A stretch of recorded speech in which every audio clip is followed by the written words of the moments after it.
Meeting on the air first and third Sunday, 7 p.m., W5FC.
W5FC.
Mr. Chairman, I need to make myself very clear.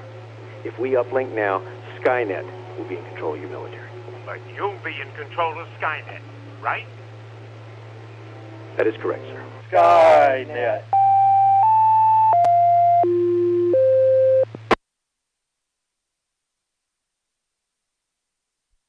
And does anyone need to use the repeater before we begin? The 9 o'clock Skynet.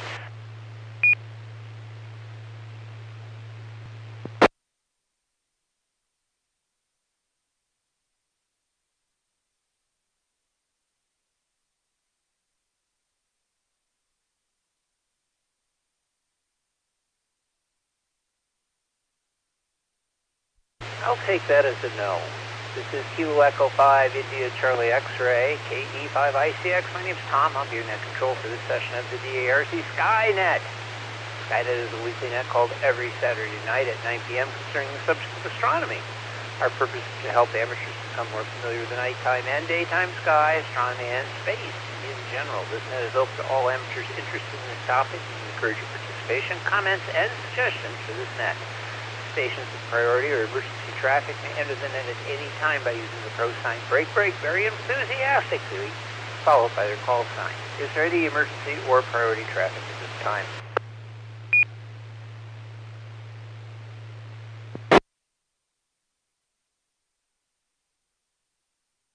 This is a directed net, so please do not transmit without direction from net control. That would be neat, and stations are reminded to ID at the end of your transmission. This net operates on this frequency with a PL tone of 110.9. Check-ins via Echolink are also possible using the W5FC-R station ID or Echolink node 37247.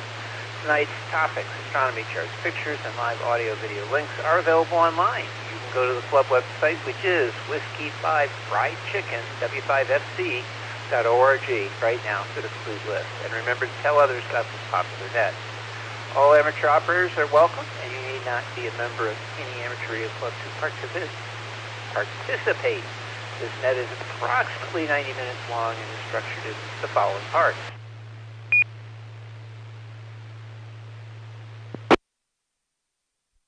We have general announcements. We have Texas Astronomical Society of Dallas, where and when you can look through a telescope. National Space Society events. Discussion topic of the evening. What's up? Space exploration and space history. Constellation of the week. Space launches of the week. Recent astronomical discoveries. Visible satellite passages over the next couple of days. An astronomical Q&A and a 73 round. As I said, all amateurs licensed to transmit on this frequency are invited to check in. So let's get started with low power and short time check-ins. If you are one of those, please come with your call sign, your name. Your location would be nice, and let me know if you're low power, short time.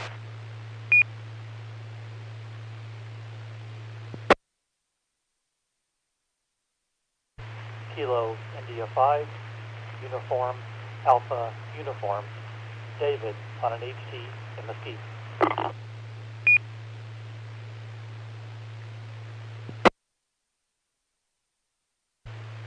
Kilo 5, Mike Charlie Delta, Cody in Dallas, low power.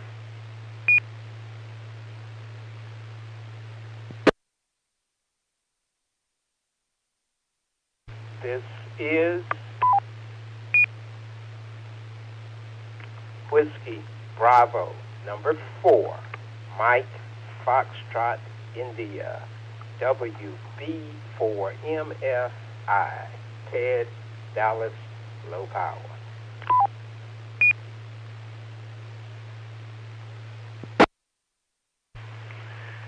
Kilo Golf 5, Uniform Foxtrot Romeo, Jacob Dallas at work, short time.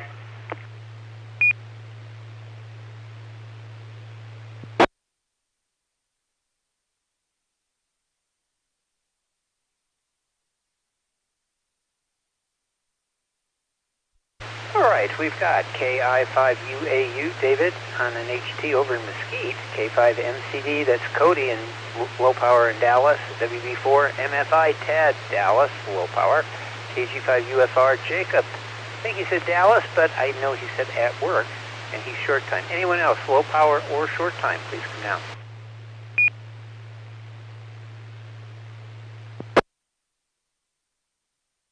This is Whiskey 5, Golf, Uniform, Sierra, Gus, far northeast Dallas, low power, 4 watts.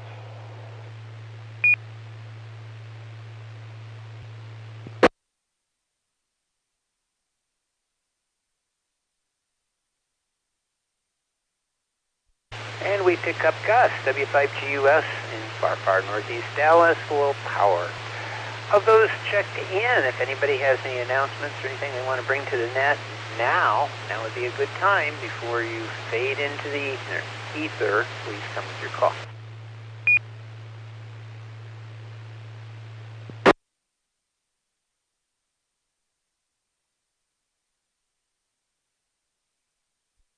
All right, hearing none, we will go ahead and move on to general check-ins. That's just about everybody else except Echo Link. Please come with your call sign, your name, and where you're transmitting from. This is Kilo 5, Kilo Oscar Bravo, Philip in Wills Point.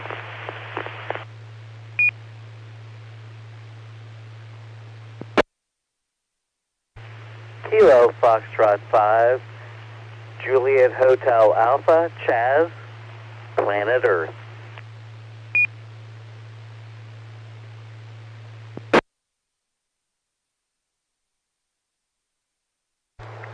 November Tango 5, Tango Mike, Tony, in the solar system. Kilo Foxtrot 5, Zulu, Bravo, Lima, Bill, Farmers Branch.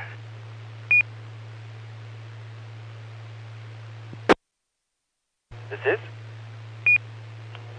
Kilo Golf 5, Alpha Papa Lima, Patrick in Dallas.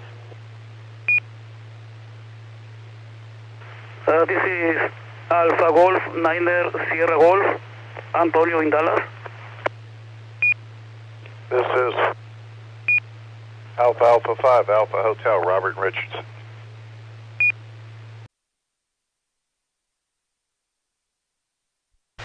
go ahead and get those folks checked in. I've got K5KOB, that's Philip in Wills Point. Hey, glad to hear you over air. I did see you over on the stream, but I do have you checked in.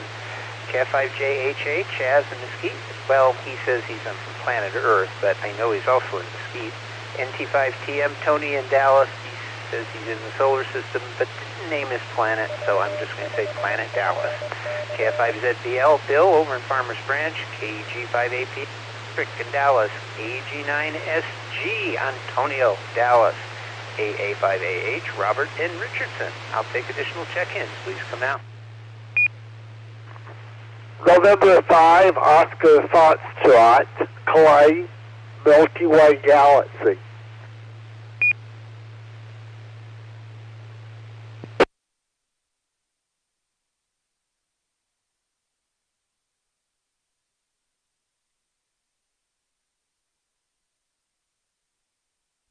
And we picked up N5OS, Clay, over in the Milky Way, I think, Mesquite, but I'll put down Galaxy.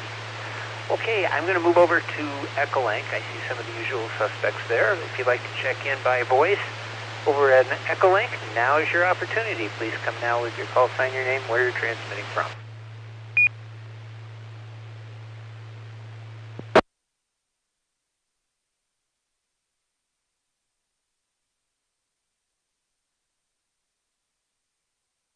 Billy and Sherman on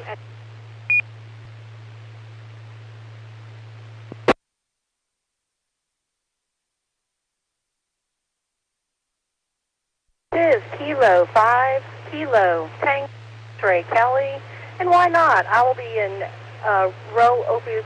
How about that?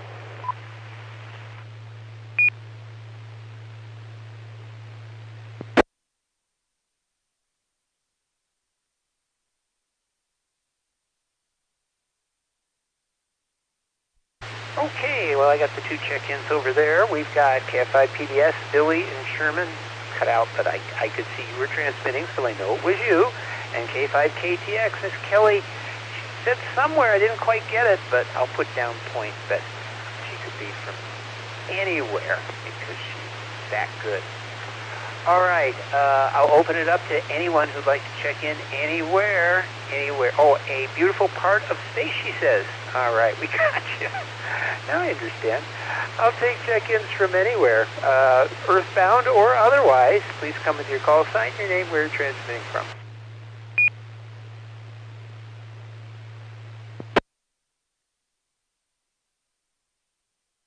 Kilo Bravo 9, Sarah Oscar Kilo, Sean in Fort Worth.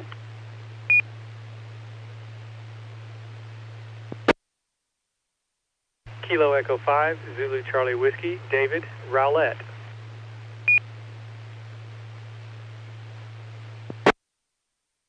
Kilo India 5, Kilo Whiskey Golf, Cruise, Tranquility Base.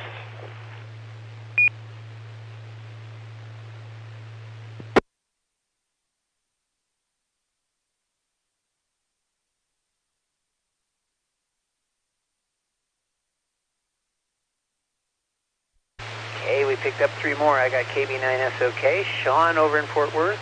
I got KE5ZCW, that's David over in Rowlett, and Cruise, KI5KWG, from the near side of the moon, Tranquility Base. And I think that's close to Mesquite, I'm not sure, but I got you all checked in. Let's see here. Let's go ahead and get started. Do we have any general announcements for this evening's net? These can be ham, astronomical, space, or of general interest to licensed hams. Please come now with your call.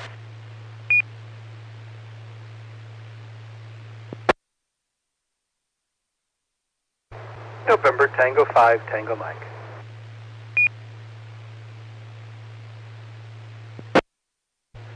Kilo Golf 5, Alpha Papa Lima.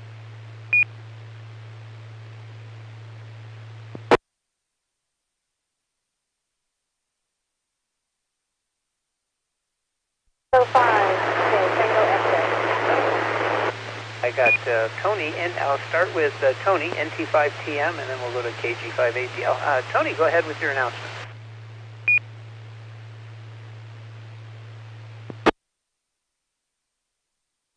Thank you. I think Kelly might have been on the end of that, too, and doubled with you.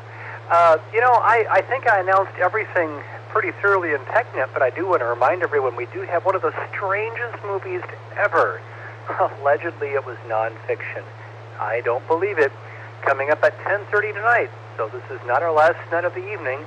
It's just a lot more intelligent than the movie we're going to talk about at 10:30, The Chariots of the Gods.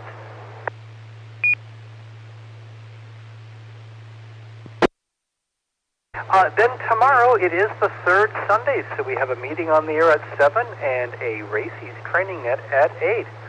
Of course, please don't forget we'll have a Ham Fixins net on Monday. And next Saturday is Moon Day. Moon Day. I know that we have several people on this net who know a lot more about Moon Day than I do, but suffice it to say you can get more details at w5fc.org by searching for Moon Day. This is a great outreach event where we promote science and radio and technology and ham radio to kids and adults at the Frontiers of Flight Museum over next to Love Field.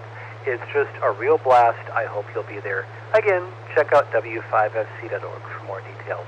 This is NT5TM.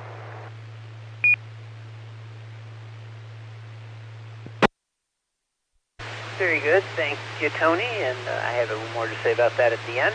Next up is Patrick, KG5APL. Patrick, go ahead with your announcement.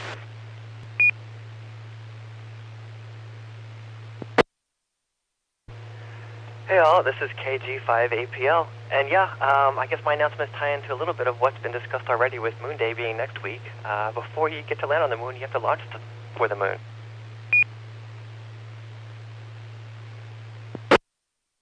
And one of the things I wanted to do was plug a great website that is going to be kicking off. It's called Apollo in Real Time. Actually, the website's been around forever, but it follows the Apollo 11, Apollo 13, and Apollo 17 missions in real time.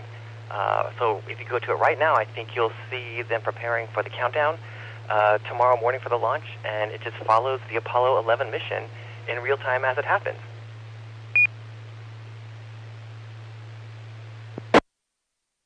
So again, that's apolloinrealtime.org. You select the Apollo 11 mission and just follow along. It's great to have on in the background throughout your day over the next week. Enjoy it. That's all. KG5APL, back to net.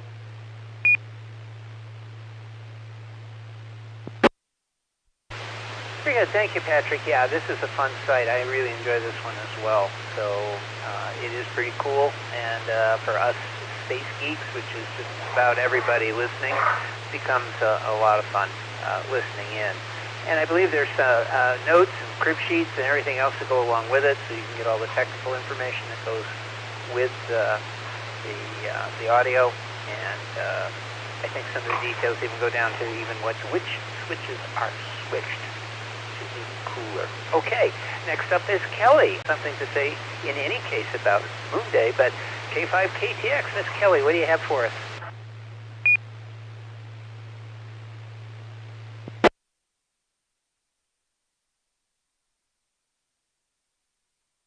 Tom, this is K5KTX, and yes, I was going to talk about Moon Day, but I think Tony covered it. But I did want to mention that, I don't think you said this, but retired astronaut will be the keynote speaker there.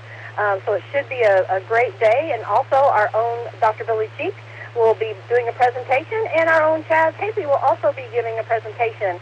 I will be there as well, talking about the upcoming eclipses, and so be there and be square.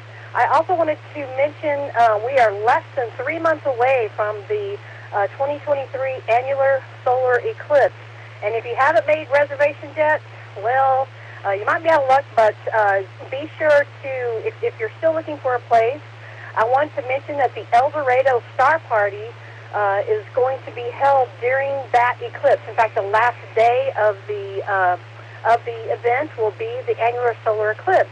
Now, if you're not able to go for the whole week for the Star Party, they are going to open up a section of their property there, which is a beautiful property that's very close to the, not right on the center line, but it's in the path of the annual.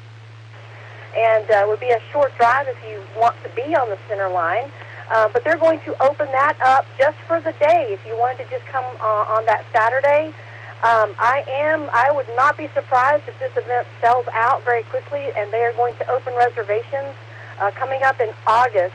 And so you definitely want to, I think it says that they're going to open it up around the middle of August, August 15th, if you have not attended the El Dorado Star Party before.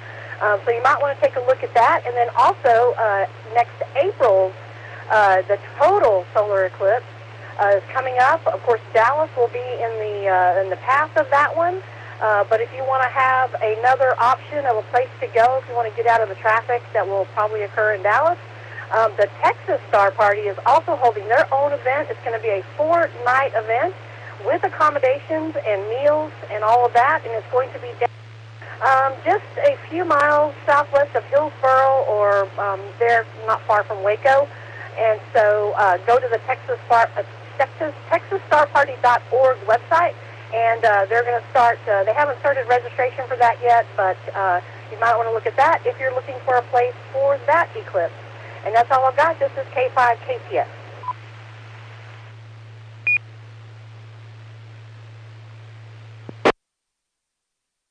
Very good. Thank you, Kelly and Patrick and Tony. Does anyone need any fills or have any questions?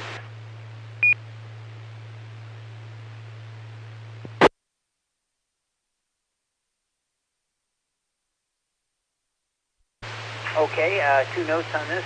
Certainly Moon Day is going to be a lot of fun.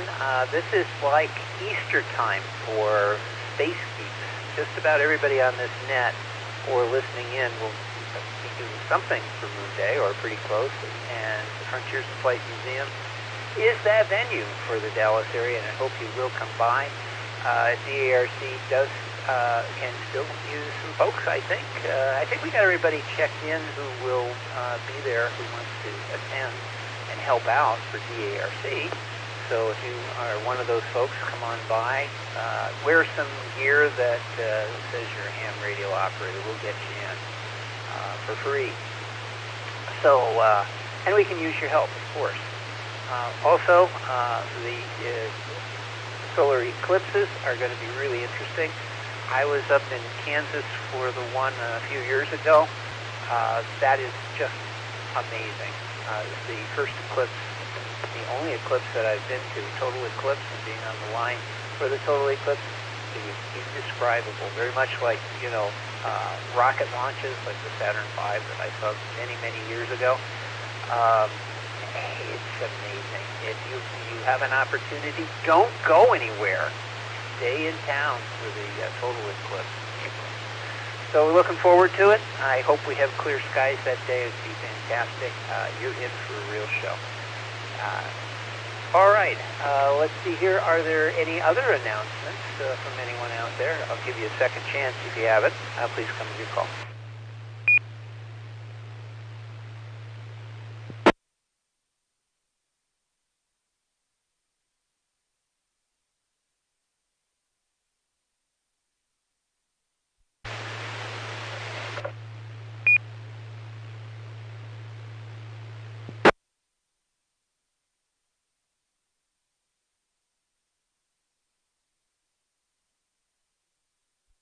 All right, well, don't forget we have AMSAT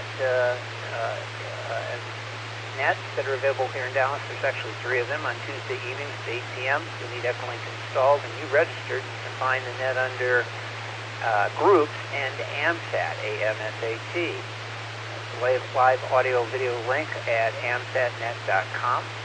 This net originates in Houston, Texas. This is all about amateur satellites in orbit, as well as a pretty healthy dose of space news as well. We also have 2 local nets. We have AMSAT Net East and West. The East one is on this repeater at 8 p.m. on Tuesday evenings.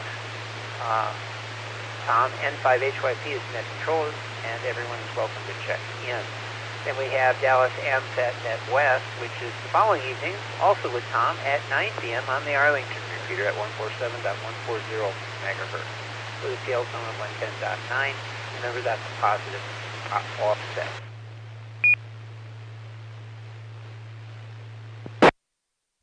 Next we have the DARC hosted nets we have on Mondays at 7 p.m. First week is Ham Fixin's Net. If you're interested in cooking or talking about food, this is a fun net.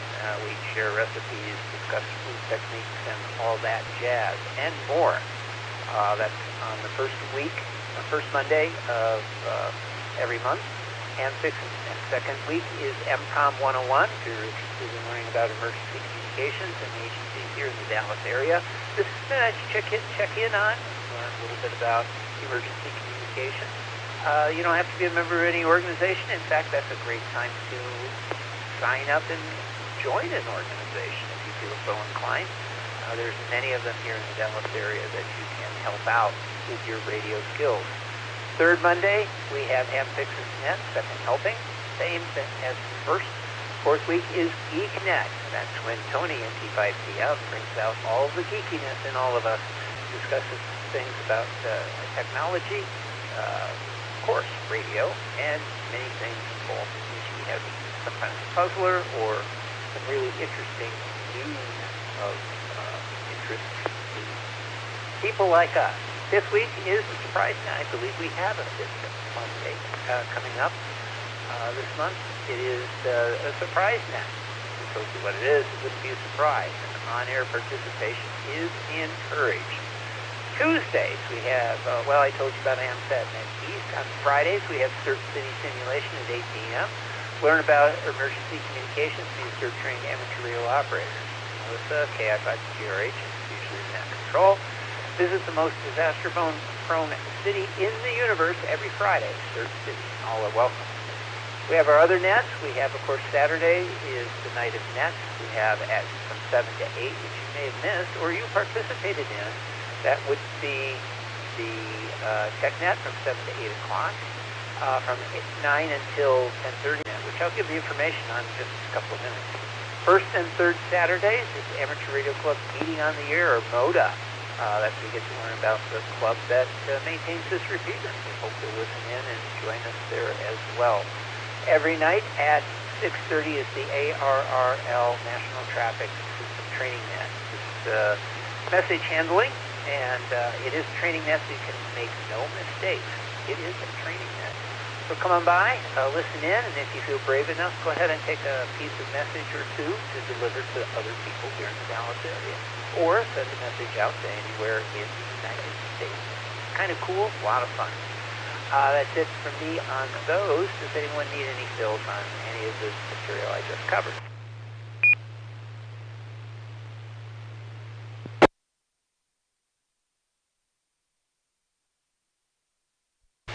Okay, next up I want to talk about is the Afterglow movie net. Tony hinted on it, but of course I have the highly accurate information about the movie. So here we go. Eric von Däniken was a strange child. Growing up in Russia didn't make it any easier. His classmates would regularly make fun of him. "Hey, Eric," shouted one of his schoolmates. "Did you ever talk to your alien friend? You know, the one who visited Earth 2000 BC? The bully took Eric's lunchbox away from him, opened it, and then crammed the box on top of the poor child's head, causing it to misshape into some cranial lunch offering. "Earth to Eric, come in." The other children got into the act throwing things at their classmates. Eric pressed the button on the matter antimatter transcoding transponder he found in an old mine shaft. Within seconds, the aliens had latched onto the bully brigade and started transporting them to the alien ship above. Join us for our first ever, and I put this in quotes, documentary, Chariots of the Gods from 1970. That's tonight at 10:30 p.m.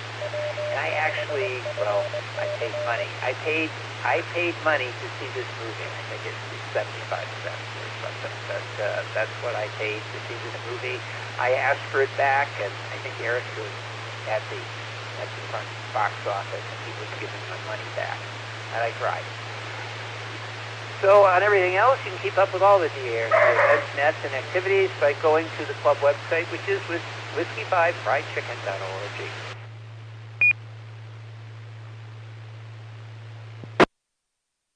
I'm also going to acknowledge Brenda, WB50ZL, over in Dallas. She's one of our frequent contributors and net controls. She's still in the process of moving and setting up, so she does not have a radio this evening, but I will acknowledge her because I know she's there.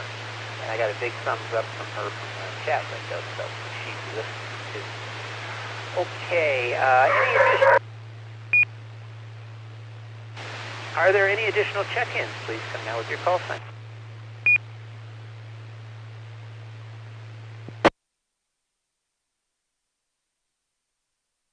G5 EMG, Joe in Arlington.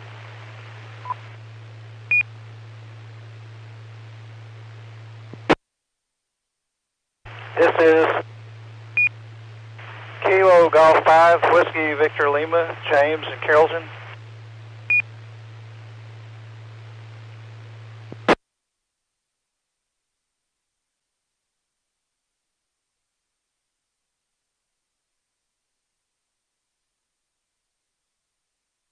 All right, we picked up two more. Okay, KG5ZMG, that's Joe in Arlington. KG5 Whiskey Victor Lehman, James in Carrollton. Do either of you have anything you want to bring to the net? I do have you checked in. Please come and call if you do.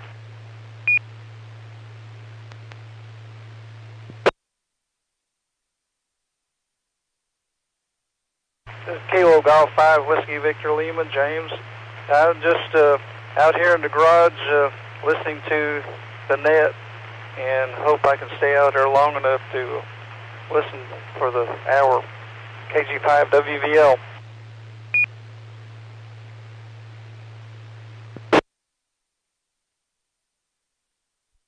Okay, James, we'll stay cool out there. I don't know if we can see anything in the sky tonight or not. We'll find out. We'll have to ask because we're all inside playing on our radios. But you're not. You're outside. You can see what's going on. So, cool deal. Okay, next up is Chaz, KF5JHA. Chaz, what do you have for us about the Texas Astronomical Society of Dallas?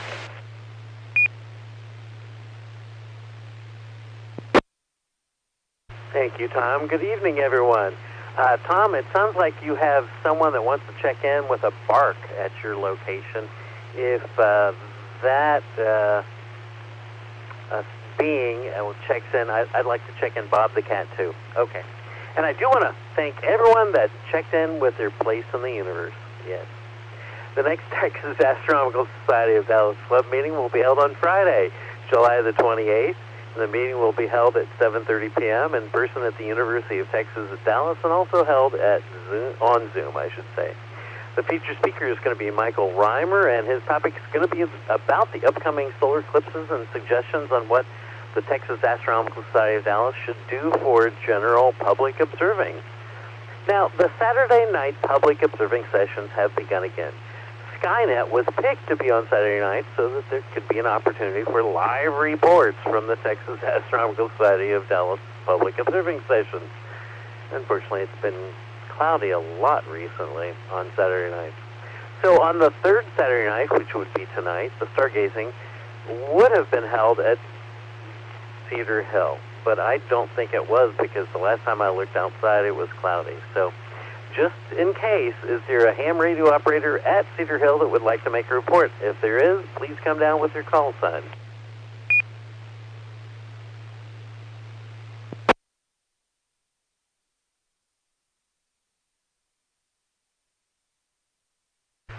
The social butterfly over there on Echolink, Kelly told me it was canceled. Okay.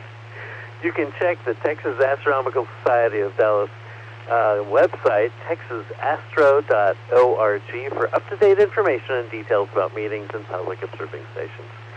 So, we'll send this back to our net control, KE5ICX. This is KF5JHA.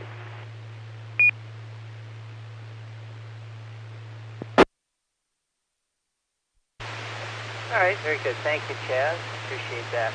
Now, next up is National Space Society of Dallas. And that's normally handled by Bill and by DD, but he sent me an email earlier this week and said he was out of town this week, so I'll just briefly tell you what I got for him, and that is the National Space Society of Dallas has an active Facebook page. Just type National Space Society of North Texas in into the search box and request access. You can also receive meeting reminders and club activity information. You can also go to their website, which is ntx.nss.org. That's ntx.nss.org. That's the National Space Society of North Texas, very much interested in space exploration and other timely and interesting items. Really a great group. They have monthly meetings as well. I don't have the dates. This is usually on a Sunday. I think it's like the third Sunday. I'm not sure. Anyway, you can go to the website and find out.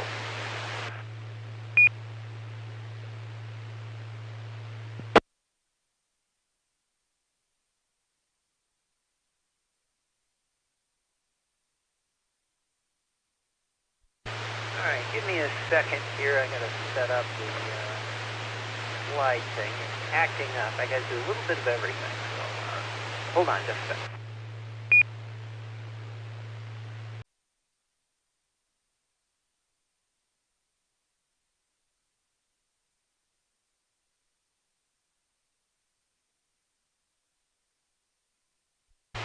Okay, here we go. Tonight's topic still won't work. All right, fine. We'll just forego the slides for the time being. I don't know what's going on. It's just being very, very difficult this evening. Let's see here.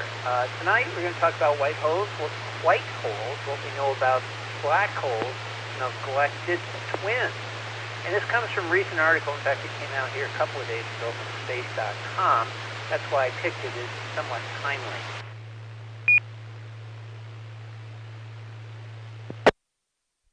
So here we go. White holes are theoretical cosmic regions that function in the opposite way of black holes. Just as nothing can escape a black hole, nothing can enter a white hole. White holes were long thought to be a figment of general relativity born from the same equations as their collapsed star brethren, black holes. More recently, however, some theorists have been asking whether these twin vortices of space-time may be two sides of the same coin. To a spaceship crew watching from afar, a white hole looks exactly like a black hole. It has mass. It might spin. A ring of dust or gas could gather around the event horizon, the bubble boundary separating the object from the rest of the universe. But if they kept watching, the crew might witness an event impossible for a black hole. A belch. It's only in the moment when things come out that you can say, this is a white hole, said Carlo Rovelli, a theoretical physicist at the Center de Physique in France. You say that, I'm not French.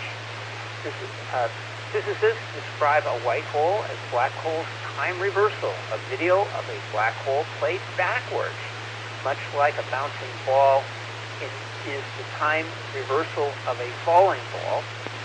While a black hole's event horizon is a sphere of no return, a white hole's event horizon is a boundary of no admission.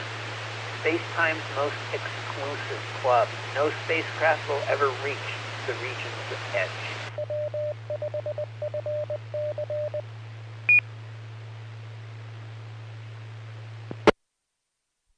Objects inside of a white hole can leave and interact with the outside world, but since nothing can get in, the interior is cut off from the universe's past. No outside event will ever affect the inside. However, somehow, it's more disturbing to have the singularity in the past that can affect everything in the outside world, said James Bardeen, a black hole pioneer and professor emeritus at the University of Washington. Einstein's field equations hit physics like a tsunami in 1915, and theorists are still sorting through the wreckage. Beyond describing the force of gravity, his hypothesis also brought a paradigm-shattering message about the nature of reality. More than a rigid backdrop, space and time bend and fold along with the massive stars and planets. That insight sparked a race to calculate just how much abuse space could take from the matter that drifts through it.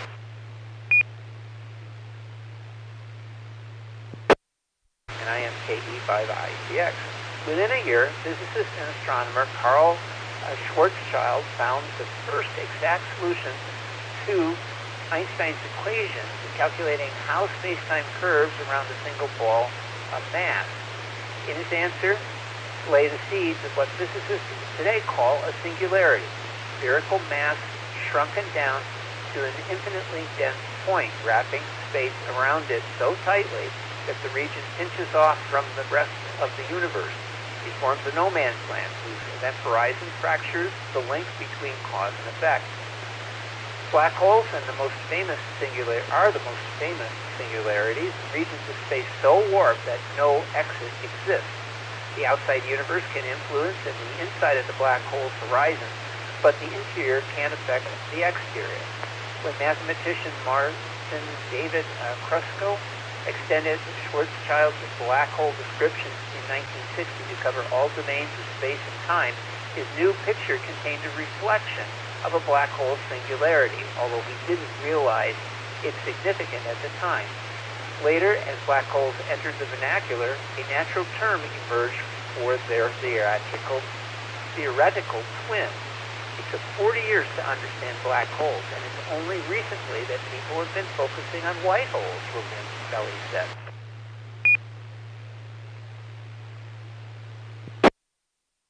So what are white holes? Well, white holes emerge from the solutions of Einstein's theory of general relativity devised by Karl Schwarzschild in 1916, just a year after the theory was first published. Schwarzschild was the guy who wrote down the mathematics that describes black holes in the universe as completely collapsed objects. He had to make a choice. There is nothing in general relativity that dictates which direction time flows in. You could point the clock in a particular direction, and that's what gives you this picture where things fall into the black hole. That's where gravity is attractive. But you could also choose the opposite direction in which time flows and get the opposite effect. So as well as the black hole, the mathematics of Schwarzschild also gives us a white hole by just flipping the way that time works. How do white holes differ from black holes? The white hole is, and wavy sense, versus black hole. So in a black hole, you might have intense gravitational fields that pulls things in. You've got this one-way membrane called the event horizon. You cross the event horizon, and then you're captured. You can't escape from the black hole. Gravity has got you, and your future is destined to be at the center of the black hole no matter what you do. Now, a white hole is the flip of that. So a white hole is also like anti-gravity, endlessly ejecting material. With a white hole, you have an event horizon where stuff from the inside crosses the event horizon and gets ejected into the universe, and you can't actually get into a white hole. So in the black hole, you can pass inwards, but not outwards. In a white hole, you can pass outwards, but not inwards. Is there any evidence that a white hole exists? The answer is no, really. I mean, there are speculations about some weird things in the universe that might have white hole signatures. There's nothing that we can point out in the same way we can point out a black hole that says, yes, this is a white hole. Maybe that's because the choice that we make with regard to the past and future, maybe there's only one real choice on that direction of the future, which means we can only have black hole solutions. Some scientists suggest that the fact that the universe is asymmetric, we see a start with a Big Bang, and we have an infinite future ahead of us, which means that the future gets written into the universe. It sets a one-way time direction, which means that only the black hole solution can exist. And so even though mathematically possible to have a white hole, the fact that our universe is asymmetric means that they're not physically realized. What could astronomers look for to discover a white hole? People think that this would be a place where things would be ejected with lots of energy. Scientists like Roger Penrose theorize that the white hole is like an exit for a black hole in another universe. So material would fall into the black hole in one universe and it would be ejected into another universe via the white hole. So people have looked for places where energy seemed to be flowing into the universe, but something that has the signature of a white hole, there's nothing definitive out there. Is asked, do you believe white holes exist? He says, my bet would be that in our universe, we don't have white holes. I love some of the more exotic sorts of things that you can do in relativity, so I still have my fingers crossed for time warps and warp drives and things that may be theoretically possible. but might not be realizable. So I've got a teeny percentage that hopes that white holes can exist, but in my heart of hearts, I think that maybe they don't. While general relativity describes white holes in theory, no one knows how one might actually form. A black hole cordons off its disk in space when the star collapses into a tiny volume. But playing this video backwards doesn't make physical sense. An event horizon exploding into a functional star would look a bit like an egg unscrambling itself, a violation of the statistical law demanding that the universe gets messier over time.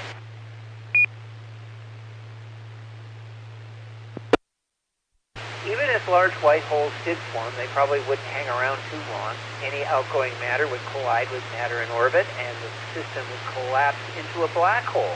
A long-lived white hole, I think, is very unlikely, said Hal Haggard, a theoretical physicist at Bard College in New York. For a while, white holes seemed to share the fate of wormholes, mathematically permissible contortions of space-time likely prohibited by reality. But in recent years, some physicists have brought white holes back in an attempt to save their darker siblings from an unseen death. Ever since Stephen Hawking realized in the 1970s that black holes leak energy, physicists have debated how the entities could possibly shrivel up and die. In a black hole evaporates away, many ask what happens to the internal record of everything it swallows. General relativity won't let the information out, and quantum mechanics forbid its detection. How does a black hole die? We don't know. How is a white hole born? Maybe a white hole is the death of a black hole, Ravelli said. The two questions join nicely, but you have to violate the general relativity equation to the passage from one to the other. Ravelli is the founder of the quantum loop gravity, an incomplete attempt to move beyond general relativity by describing space itself as built from Lego-style particles.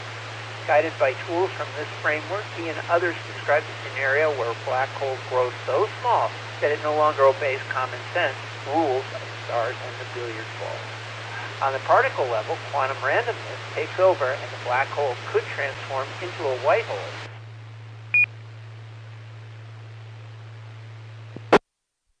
Such a microgram-sized white hole, being similar in mass to a human hair, would have none of the gravitational drama of its black hole ancestor, according to Haggard, but would hide a cavernous interior containing an information of everything it has swallowed in its previous life. Too small to attract the orbiting matter, the white hole might remain stable enough to eventually spit out the information accumulated by its forerunner. In this picture, white holes would one day come to dominate the universe after the stars have burnt out and black holes have withered. Any observers that could easily detect the object as relatively large particles, Haggard speculates, but those days are countless trillions of times the current age of the universe in the future. It's the craziest time scale I've seen in physics, Haggard said. Alternatively, the aftermath of a white hole may exist everywhere. To black hole physicists, the Big Bang's explosion of matter and energy looks like potential white hole behavior. The geometry is very similar in the two cases, Haggard said, even to the point of being mathematically identical at times.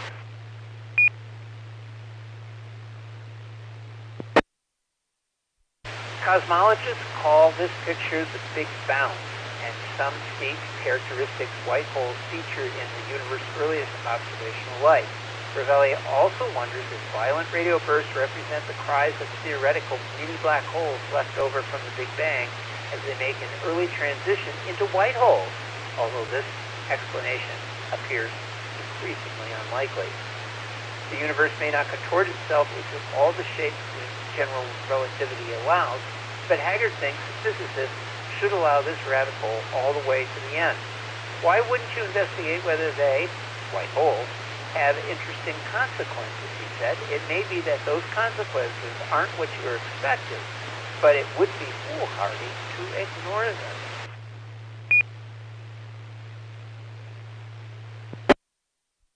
And that is from an article from space.com. You can go there right now and read up on it. There's some illustrations I couldn't show you. Oh well, we'll see if I can fix that while Chaz is doing his segment coming up next. Okay, does anyone have any questions, or are there any additional check-ins? Please come now.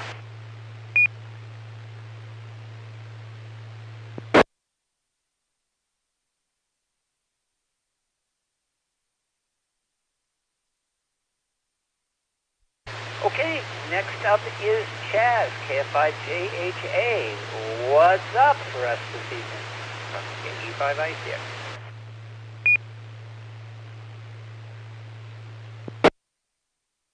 Well, to answer the question, the sky, the moon, the sun, the stars, the planets, that's a great question for an astronomer. There's an endless number of answers. Yes, this is KF5JHA, Chaz. If you've got the slide, okay, this is slide number 1. We call this segment of Skynet What's Up because it's all about what's going on astronomically over the next couple of weeks. Slide Master, if you have slides up, slide number 2, please. On July the 9th was the third quarter phase of the moon. So the current phase of the moon is a waning crescent. On July the 17th, the moon is new. On July the 20th, the moon is at apogee, which is a point in the moon's orbit that is furthest from the Earth at a distance of 406,289 kilometers. First quarter moon will be on July the 26th. The full moon is on August the 1st. And what makes that interesting is at the end of August, there's going to be a second full moon, and that'll be a blue moon. And that's one of the definitions of a blue moon, is the second full moon in the same calendar month. Now, on August the 2nd, the moon is at perigee, which is the point in the moon's orbit that is closest to the Earth at a distance of 357,311 kilometers. Okay, slide number 3. On July the 18th, the moon and the planet Mercury will be in conjunction very low in the northwestern evening sky. This is even during twilight. So you might need a pair of binoculars in order to find the moon and Mercury in the low sky. Slide Master, slide number 4, please. The very next evening on July the 19th, in the western evening sky, the moon will be in between the planets Venus and Mercury in the low northwestern evening sky. Now, during the afternoon of July the 19th, while the sun is still up, you could spot the planet Venus during the day by finding the thin crescent moon first, and at about 7 degrees to the south of the crescent moon is where you'd find the planet Venus. Try it. You can actually see Venus during the daytime with just your 2 eyes. It might help starting out with a pair of binoculars, but you should be able to see the moon and Venus in the daytime sky. Wow. July the 19th would be a good time to do that. Slide Master, slide number 5. Just the next evening on July the 20th, the moon is in conjunction with the planet Mars and close to the star Regulus in the western evening sky. Slide Master, slide number 6. On July the 28th, low in the western evening sky, the planet Mercury and the bright star Regulus will be in conjunction with less than a distance of 1/4 of a degree apart from each other. This is a binocular thing to look at too. Your 2 eyes should be able to do this, but binoculars will bring them out. 1, not 2, but actually 3 different meteor showers that peak on the same night. The Alpha Capricornid meteor shower will have around a handful of meteors. The Southern Delta Aquariid meteor shower will have about 16 meteors per hour. And the July Gamma Draconid meteor shower may have more than 100 meteors per hour. It might only have a handful, but it could have over 100. Now, to get detailed information about how to observe meteors and all about meteor showers, you can visit the International Meteor Organization, IMO.net, or the American Meteor Society at amsmeteors.org.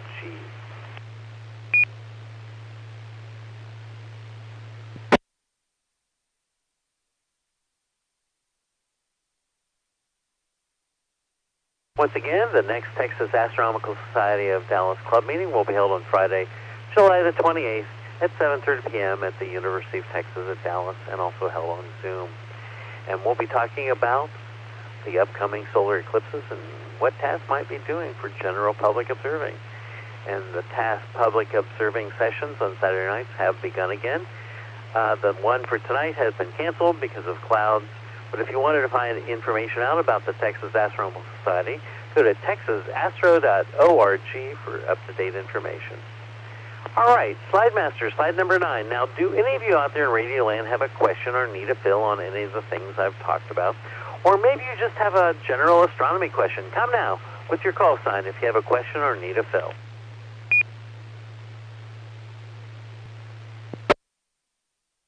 W5GUS with the fill, need a fill.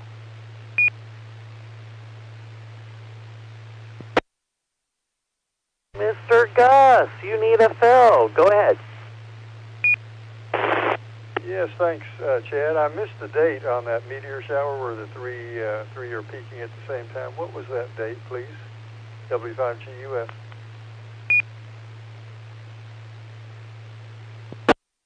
Yeah, that's the night of July the 29th, 30th. Now, the bad thing about this is less than 48 hours after they peak is a full moon. So we have a very bright gibbous moon in the sky that evening, so we might not see that many of them. But again, the best time to see meteors is the hour before sun up, the hour before morning twilight, and the moon will be setting right around that time on that evening. So, yeah, we might be able to see a few that night. Does that help you out, Gus?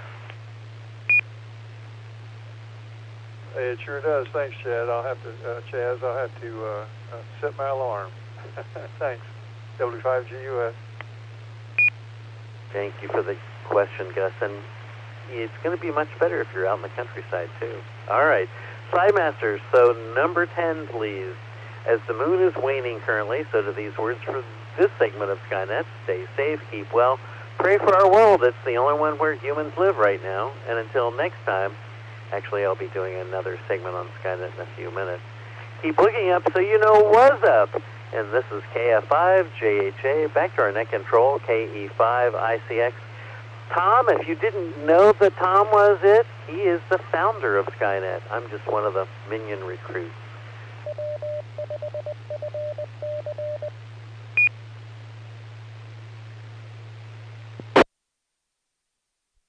Well, thank you, Chad, and thank you for your presentation and, yeah, the founder. Well, I couldn't have done it without you, man. I recruited you at one of the meetings, and I haven't let go yet. In fact, I still have the key to your car, so I'll give that back to you someday when you retire from Skynet. We'll see. Okay, this is KE5ICX. I am net control. Let me go ahead and ask if there's any additional check-ins before we move to the next section. If you would like to join us this evening, please come with your call sign phonetically, your name, where you're transmitting from.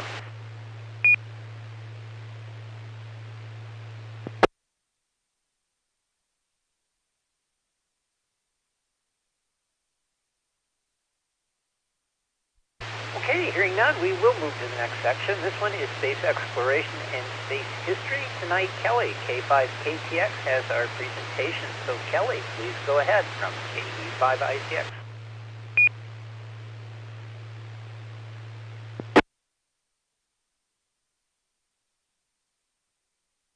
Hey, Tom, this is K5KTX, and if you're not watching the video feed on YouTube tonight, be sure to go out right now and go take a look at the latest James Webb Space Telescope image from Rho Ophiuchi, and because this is what I'm going to be talking about. So from our cosmic backyard in the solar system to distant galaxies near the dawn of time, NASA's James Webb Space Telescope has delivered on its promise of revealing the universe like never before in its first year of science operations.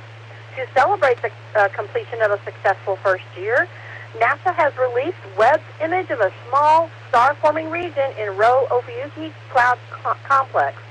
The new Webb image released on Wednesday features the nearest star-forming region to us. Its proximity is at 390 light-years, allows for a highly detailed close-up with no foreground stars in the intervening space. If you haven't seen the image yet, so be sure to go to nasa.gov. It's also being displayed on the video feed again. Webb's image shows a region containing approximately 50 stars, all of them similar in mass to the sun or smaller. The darkest areas are the densest, where thick dust cocoons still forming protostars. Huge bipolar jets of molecular hydrogen, represented in red, dominate the image, appearing horizontally across the upper third and vertically on the right. These occurs when a star first bursts through its natal envelope of cosmic dust, shooting out a pair of opposing jets into space like a newborn first, stretching her arms out into the world. In contrast, the star S1 has carved out a glowing cave of dust in the lower half of the image. It is the only star in the image that is significantly more massive than the Sun.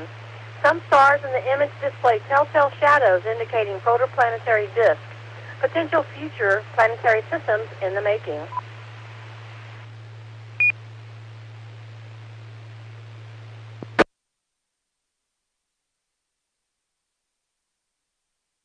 On the stunning infrared images, what really has scientists excited are Webb's crisp spectra, the detailed information that can be gleaned from light by the telescope's spectroscopic instruments. Webb's spectra have confirmed the distances of some of the farthest galaxies ever observed and have discovered the earliest, most distant supermassive black holes. They have identified the compositions of planet atmospheres, or lack thereof, with more details than ever before, and have narrowed down what kinds of atmospheres may exist on rocky exoplanets for the first time. They also have revealed the chemical makeup of stellar nurseries and planetary disks, detecting water, organic carbon-containing molecules, and more. Already, Webb observations have resulted in hundreds of scientific papers answering long-standing questions and raising new ones to address with Webb.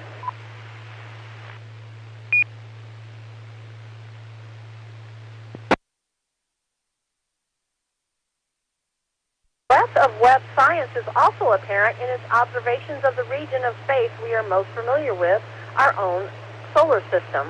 Faint rings of gas giants appear out of the darkness, dotted by moons, while in the background Webb shows distant galaxies. By comparing detections of water and other molecules in our solar system with those found in the disk of other, much younger planetary systems, Webb is helping to clues about our own origins, how Earth became the ideal place for life as we know it. Scientists have selected an ambitious set of observations for year 2 that builds on everything that we've learned so far. Webb's science mission is just getting started. There's so much more to come.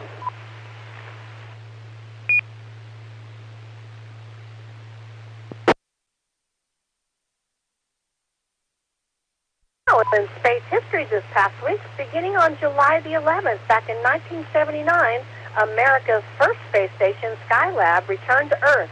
Skylab, launched on May 14, 1973 from NASA's Kennedy Space Center, marked a new phase for America's human spaceflight program.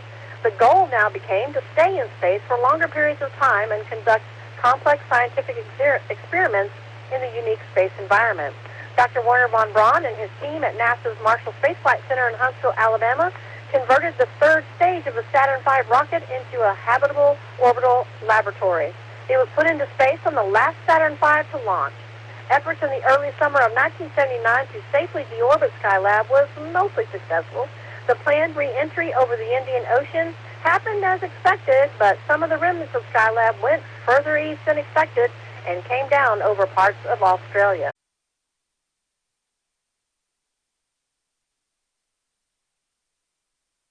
July the 12th, back in 2000, which seems like a lifetime ago, the Zvezda service module launched on a Russian Proton rocket. The first completely Russian contribution to the International Space Station, Zvezda served as the cornerstone for the first ISS inhabitants and provided living quarters as well as life support, communications, flight control, and propulsion systems. The ISS has since been completed, but Zvezda still functions as the heart of the Russian segment of the space station. Back on July 13, 1995, Space Shuttle mission STS-70 took flight, setting a unique record. Space Shuttle Discovery was launched a mere 6 days after the landing of sister ship Atlantis. This marked the fastest turnaround between flights in the history of NASA. The original liftoff date had been targeted for June 22nd, but for several reasons, including an attack by northern flicker woodpeckers, which poked about 200 holes in the foam insulation of Discovery's external tank, the launch was delayed.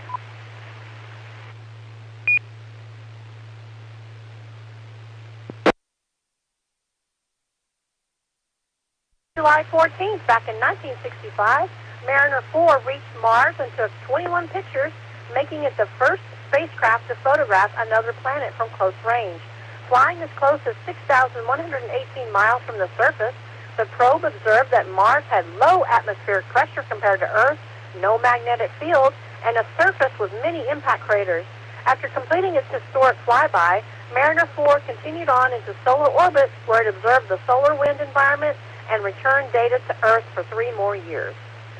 On July 15th, back in 1975, at 8:20 a.m. Eastern Time, a Soviet Soyuz spacecraft launched from Baikonur Cosmodrome. 7,000 miles away, and 7.5 hours later, an Apollo spacecraft took off from Kennedy Space Center. The two spacecraft met more than 100 miles above the Earth on history's highest stage 2 days later in the culmination of the Apollo-Soyuz test project. Also on July 15th, back in 2015, a very memorable day for me. I know I was very excited about this. 3 billion miles from Earth and moving at a speed that would get you from New York to Los Angeles in about 4 minutes, NASA's New Horizons spacecraft pointed cameras and sensors at Pluto and its moons. The spectacular photos to come out of New Horizons over the following days and months captured the imaginations of people around the world.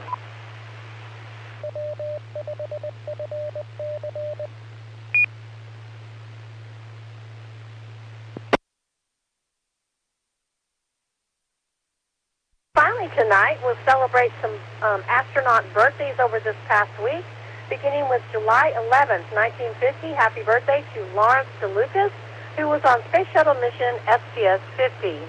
July 12th, 1957, Rick Husband, who was on Space Shuttle missions STS-96 and the ill-fated Columbia STS-107. On July 13th, 1950, George Nelson, who was on Space Shuttle missions STS-41C, 61, and 26. July 14th, 1936, Robert Overmyer, Space Shuttle missions STS-5 and STS-51B. And finally, July 15th, today, 1977, is Jessica Mears' birthday, and she was part of the Expedition 6162 team. And that's all I've got this evening. This is K5KTX. Back to you, Tom.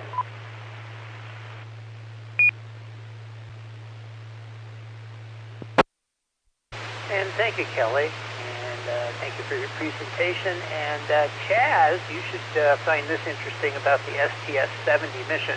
By the way, when you go to Moon Day, you will find a small exhibit on STS-70, the Woodpecker mission as it is called. The crew itself is also interesting in that all but one of the crew members is from Ohio. And they made, the rest of the crew made the one guy from New York a honorary person from Ohio. You'll also note on the patch itself that it is framed in the OSU, the Ohio State University O. So if you go back and look, and I know Chaz will do that immediately after his presentation, it is the O from OSU. Kind of cool, and somehow they got that past NASA censors on things. They don't like that sort of favoritism, but hey, maybe they knew and they just said, it's okay. All right, this is KE5ICX and Net Control for the night to Skynet. Next up is Chaz. He's back. Run back to the radio, Chaz, because you have something for us from Miss Carolyn's Constellation of the Week. Please go ahead.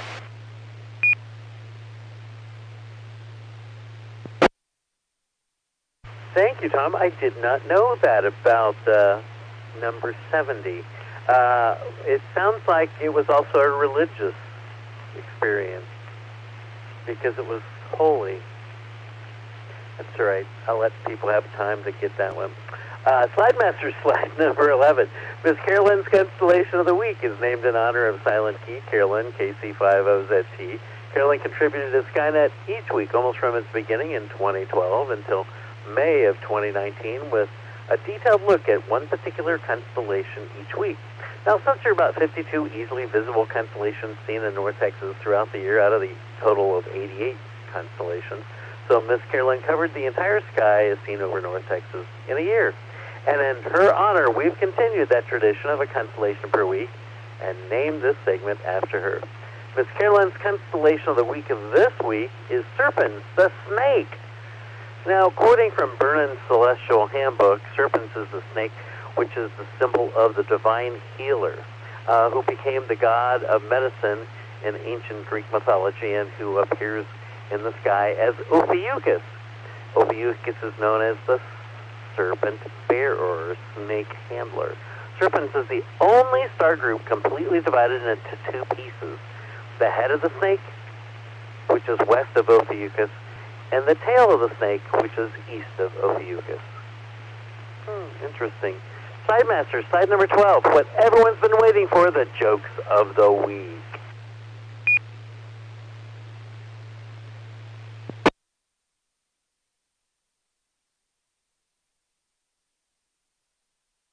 Oh, I'm so glad we have our mathematician, Dr. Billy, here, because there's a question here I think that she can answer. Oh, I don't know if yeah, she can. What is a snake's favorite school subject? Now, people can, on Echolink, can type the answers in the chat session if they want. A snake's favorite, oh, very good, PDS, yes, that's Miss Billy. History, that's true. This is the question I thought Billy would get, yeah. What do you call a snake's what do you call a snake that's exactly 3.14 feet long? A snake that is 3.14 feet long is called a python. Very good, yes. Why can't you play jokes on snakes?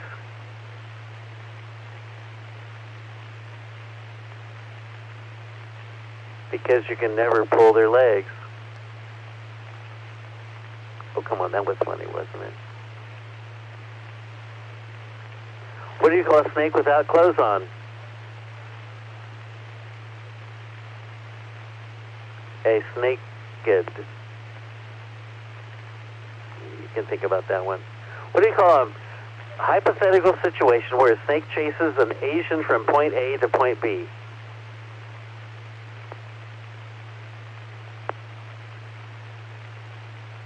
What do you call a hypothetical situation where a snake chases an Asian from point A to point B?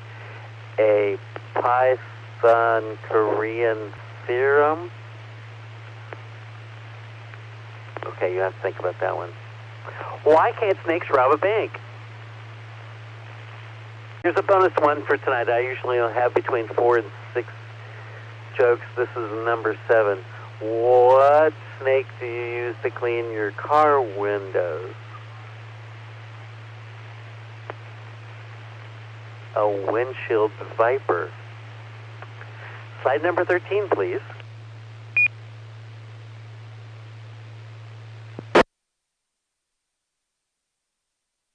Alpha Serpentis. I'm not sure if I can pronounce its name, but its name, if I could pronounce it, means the serpent's neck, which marks the star's location in the Serpens. The star is an optical triple star with 2 faint visual companions. In an 8-inch scope, the primary star looks a yellow-white in color. Delta Serpentis is a double star in an 8-inch telescope at 26 power, splits nicely when the seeing settles down. The primary looks white, while the secondary looks a yellow-white, but it may be an illusion to the brightness difference between the two. Slide master, slide number 14, please.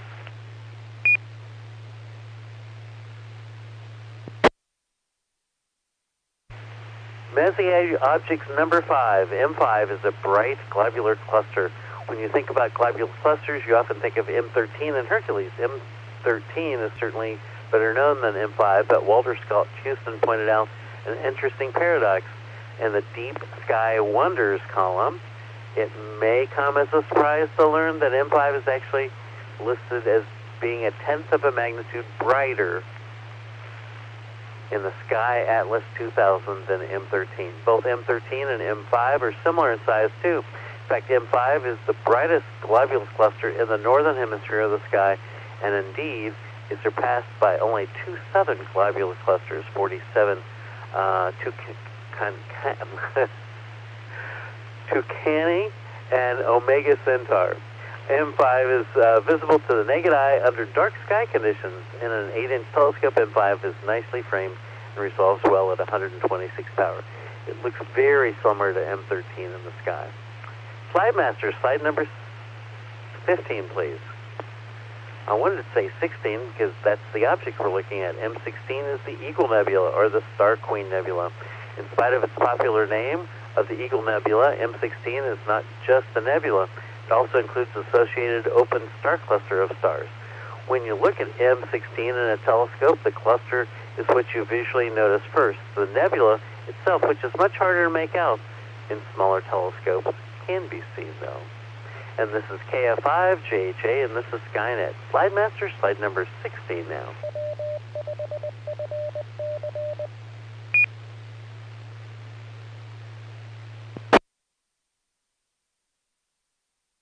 A lot more Astronomical League observing program objects in the constellation of Serpens, the snake. I've just given you a sampling of some of those objects. The Astronomical League has, at last count, 75 different observing programs, most of which have about 100 objects. If you observe just 10 different objects in an observing program each month, then you can earn an observing certificate and a pen in about a year from the Astronomical League. Slide Master, slide number 17, and that is Miss Carolyn's Constellation of the Week, Serpens the Snake. I want to thank my friends Dave Hutchinson and Dennis Harwell for their research and words on deep sky objects that I use, borrow, and steal for every Skynet. I also at times use the website constellation-guide.com for information. Now, the next time we'll look at the snake handler, Ophiuchus.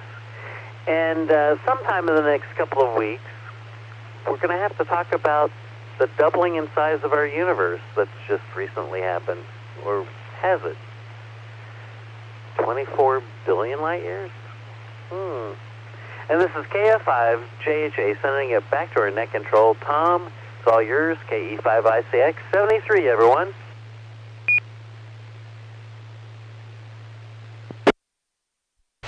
All right, thank you, Chaz, and thanks for that information. I think I know what you're talking about. I won't spoil it because who wants to, talk about double trouble. But excellent. Thank you very much for your work this evening. All right, next segment is space launches for this week. That's mine. I get my information from spaceflightnow.com/launch schedule, and you can too. There's plenty of things going on. It's not as busy this week as it's been in weeks past, so I'll give you what I got. We have coming up, let's see, I got to skip that one. It's July 15th, but that's at 12:15 a.m., so that was the Starlink 5-15. I don't know if that launched or not. That was from Cape Canaveral Space Force Station, SLC-40.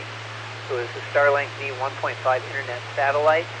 This is launched, I believe, early this morning. First stage booster landed on a drone ship out in the Atlantic Ocean. Next up is July 16th, 17th, and tomorrow evening. The Electron Baby Come Back is the name of the rocket.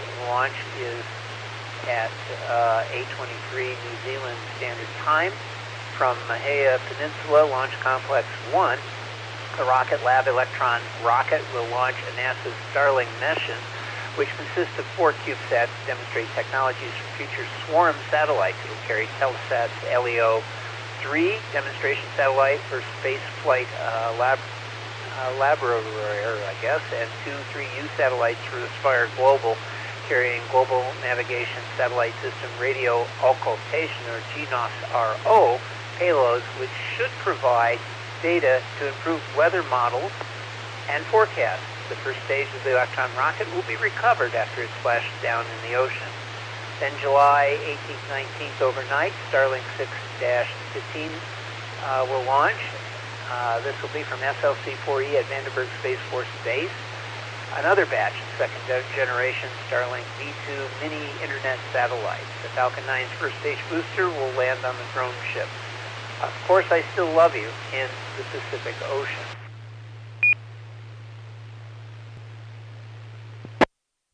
Here's a good one. July 23rd, 24th will be a Falcon Heavy launch, Jupiter 3 EchoStar 24. Broadband communication satellite built by Maxter. Jupiter 3 EchoStar 24 is a Ka-band, high-throughput, ultra-high-density satellite for EchoStar Hughes network system. Jupiter 3 EchoStar 24 will support in-flight Wi-Fi, maritime communications, enterprise networks, backhaul for mobile network operators, and community Wi-Fi solutions across the Americas.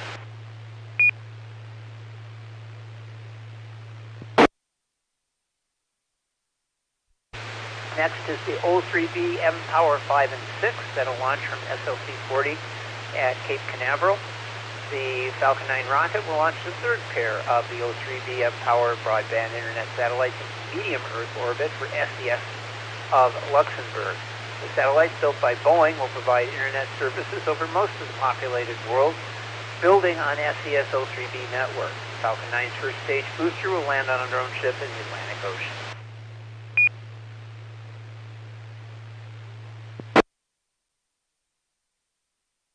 And then finally, I'm just going to read this last one here. This is to be determined. Worldview Legion 1 and 2 will launch from Vandenberg Space Force Base. To be determined that SLC-4E Falcon 9 rocket will launch the first pair of Worldview Legion Earth observation satellites from Maxter Technology. Maxter plans to deploy 6 commercial Worldview Legion high-resolution remote sensing satellites into a mix of sun-synchronous and mid-inclination orbits on 3 SpaceX Falcon 9 rockets. First stage of Falcon 9 will return to landing zone 4 at Vandenberg Space Force Base for landing.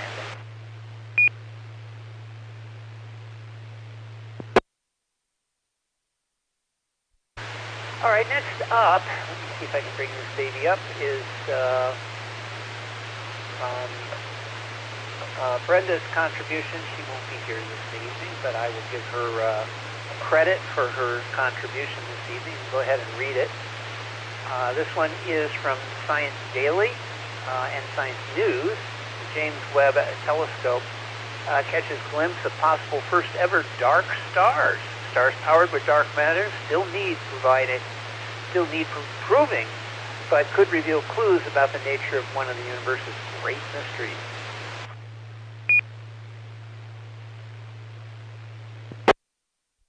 A team of 3 astrophysicists, Catherine Fries at the University at Colgate University, analyzed images from the James Webb Space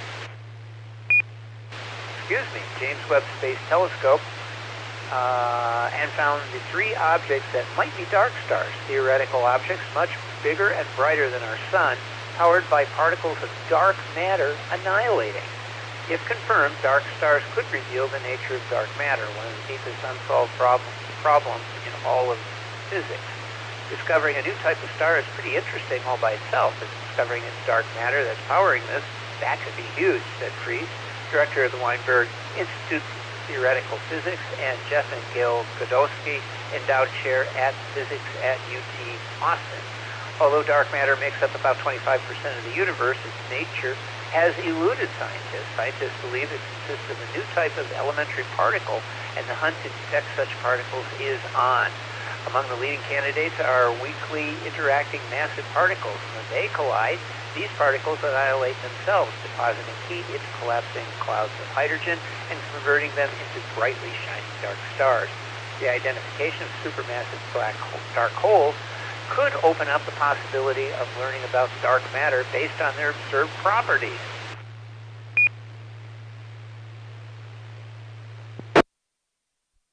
And it says here it's more likely that something within the standard model needs tuning, because proposing something entirely new, as we did, is always less probable, Fries said. But if some of these objects that look like early galaxies are actually dark stars, the simulations of galaxy formation agree better with observations. The 3 candidate dark stars, which are JADES GSZ13-0, Z12-0, and Z11-0, were originally identified as galaxies in December of 2022 by JWST, Advanced Deep Extragalactic Survey, JADES. Using spectroscopic analysis, the JADES team confirmed the objects were observed at times ranging from about 320 to 400 million years after the Big Bang, making them some of the earliest objects ever seen. When we look at James Webb data, there are 2 competing possibilities for these objects. One is that they are galaxies containing millions of ordinary population 3 stars. The other is they are dark stars. And believe it or not, one dark star has enough light to compete with an entire galaxy of stars.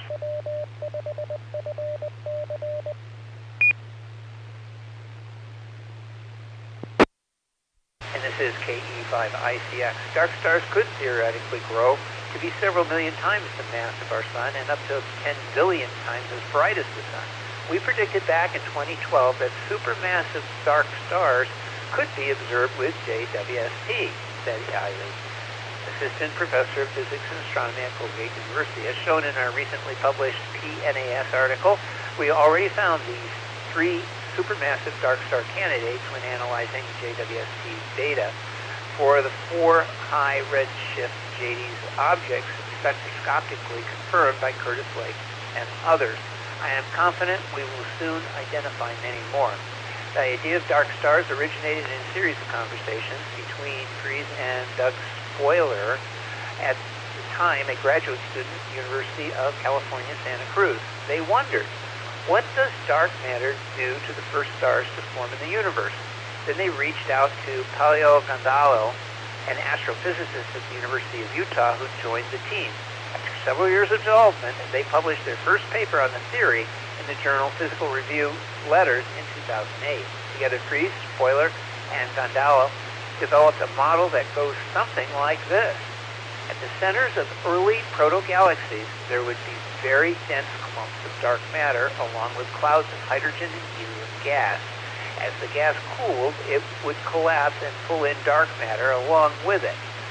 As the density increased, the dark matter particles would increasingly annihilate, adding more and more heat, which would prevent the gas from collapsing all the way down to a dense enough core to support fusion as in an ordinary star. Instead, it would continue to gather more gas and dark matter, becoming big, puffy, and much brighter than ordinary stars. Unlike ordinary stars, the power source would be evenly spread out rather than concentrated in the core. With enough dark matter, dark stars would grow to be several million times the mass of our sun and up to 10 billion times as bright as the sun.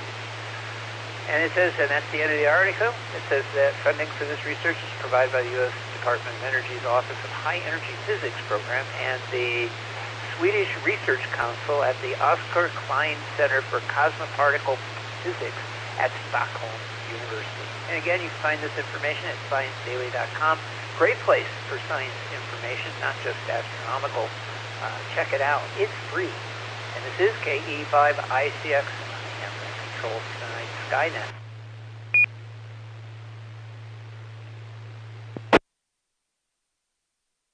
I will take additional check-ins at this point. If you'd like to join us this evening, please come now with your call sign phonetically, your name, and where you're transmitting from.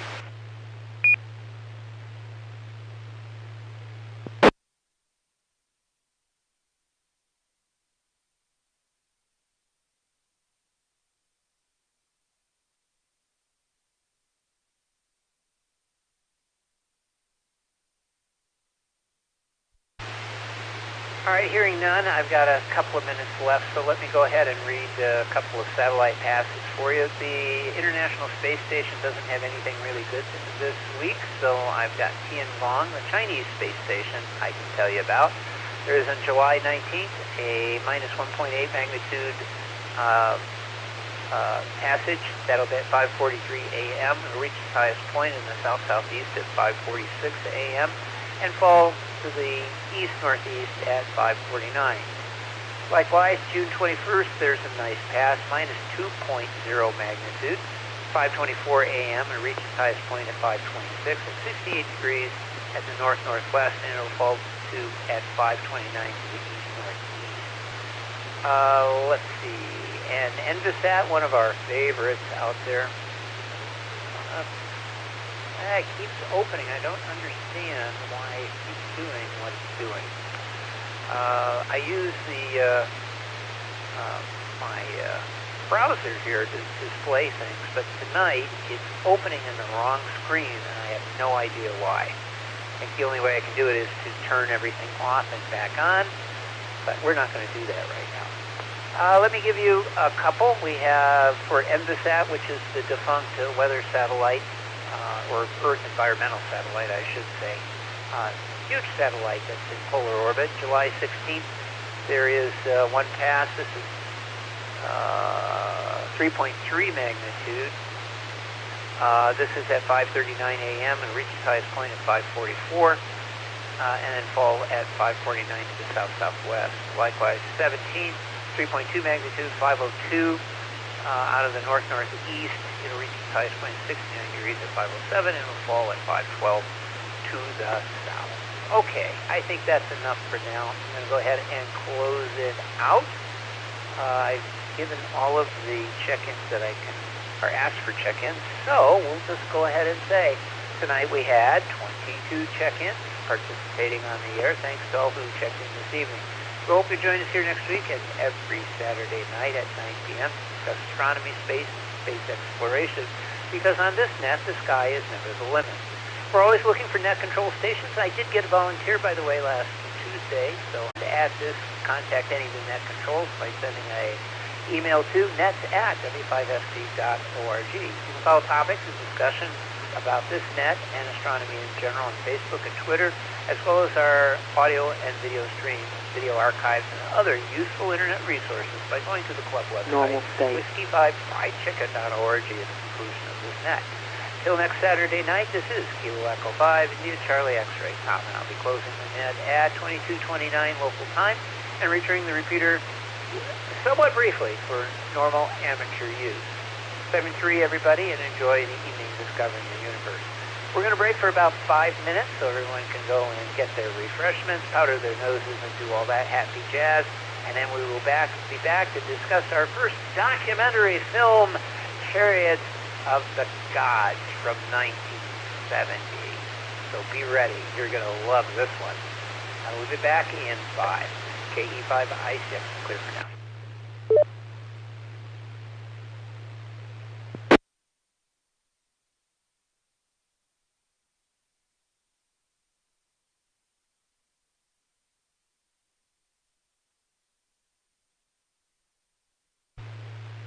I'm completely operational and all my circuits are functioning perfectly. Afterglow Movie Net.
it's been about 5 minutes, so let's go ahead and get started. It's me again. I may start losing my voice soon, but we'll see.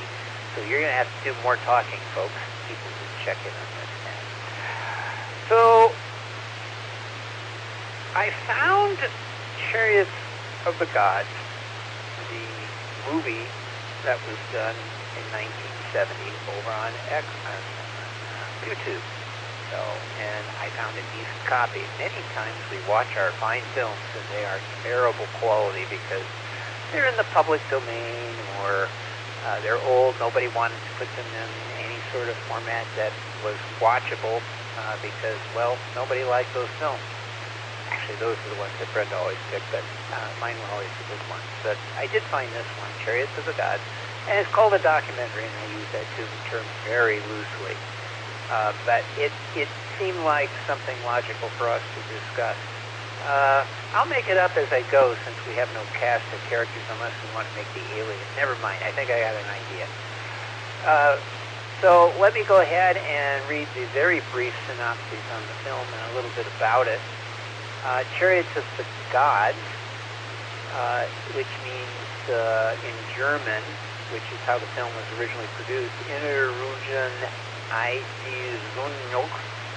I don't know what that is pronounced. It says Memories of the Future is a 1970 West German documentary film directed by Harold Ryle. It is based on Eric von Daniken's book Chariots of the Gods, a pseudo-scientific book that theorizes extraterrestrials impacted early human life and evolution. The film was nominated for an Academy Award for Best Documentary Feature. That's all I'll say. The film begins by introducing the cargo cults established by South Pacific natives after coming in contact with American planes in World War II. It claims that it is likely that all religions began in a similar artwork. Some of these include the Bible, the Pyramids, the Epic of Gilgamesh, and the Nazca Line. The film was re-edited and redubbed into English by Sun Classic Pictures for release in the United States in 1973. That explains the date difference because I remember it coming out in 1973, not 1970. Now I know why.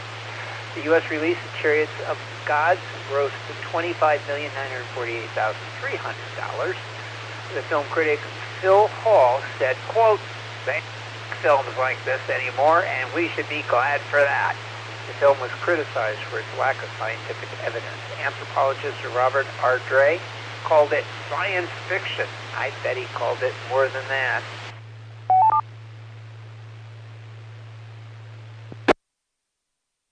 Oh, and by the way, the soundtrack was released, and if any of you watched the film, you will have noticed that it played forever in various forms throughout the entire film to a point you wanted to take your television set and throw a rock through it. But it did make it onto the Australian Kent Music Report at position 28 in 1972. So somebody liked it. In fact, a lot of people in Australia. I don't know why. And as you recall, Skylab crashed into Australia. Coincidence? I don't think so.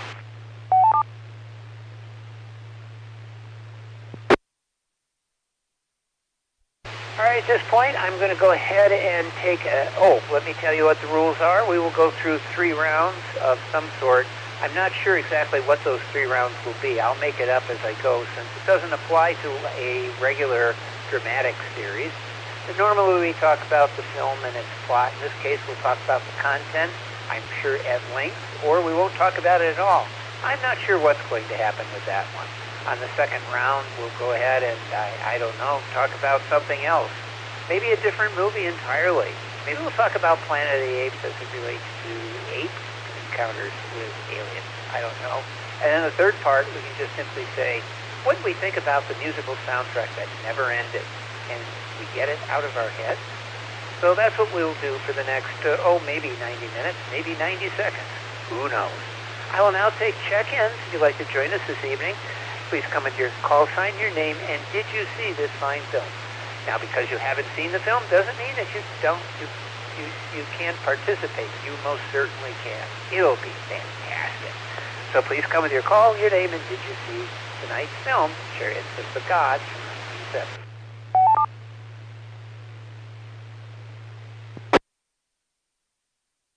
Guten Abend. Hier ist November Tango 5, Tango Mike, Tony in Dallas. Ich habe Erinnerungen an die Zukunft, ungelöste Rätsel der Vergangenheit versehen. Ja, ich sah the movie.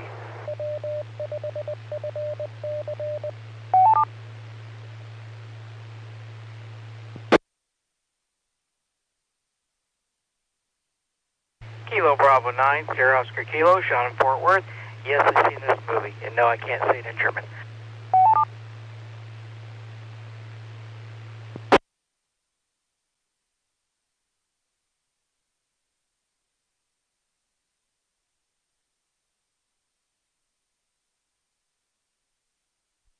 Okay, I've got NT5TM, Tony in Dallas, speaking his best German. I don't know what he said, but I bet you it was very alien-y. And he did see the film. KB9SOK, Sean in Fort Worth. Yes, he saw the film as well. Do I have additional check-ins? Please come now.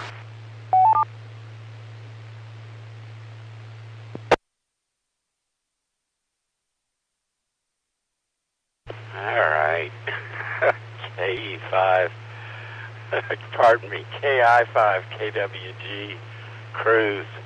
Let's say I did not see the film, but I did read the book.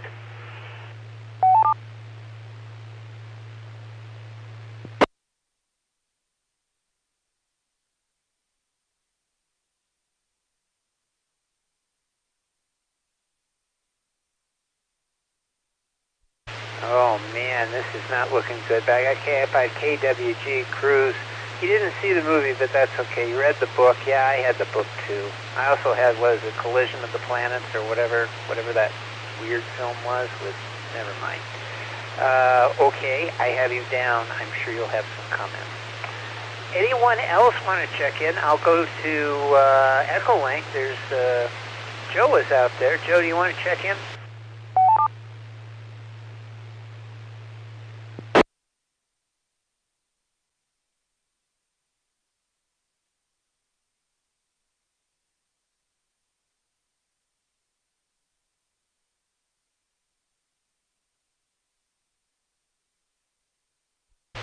Okay, well, I'll ask, I know Brenda's there.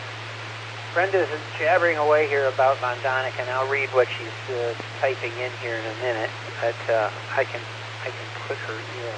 You can read it, she says. Okay, I will read it here. So I'll just, trying to get to people, so I'll put in WB5OZL. That's Brenda. And she's typing stuff in frantically, so I got something. She did see the film because we saw it sort of together separately over the interwebs last night. Anyone else want to check in? It doesn't matter if you saw the film or not. If you want to talk, you can talk about anything you want.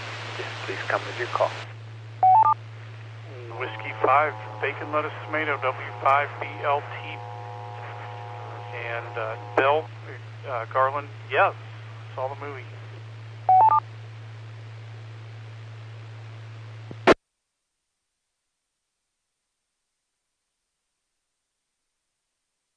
Kilo India 5, Juliet Charlie Mike, Thomas in Euless, just in for the count.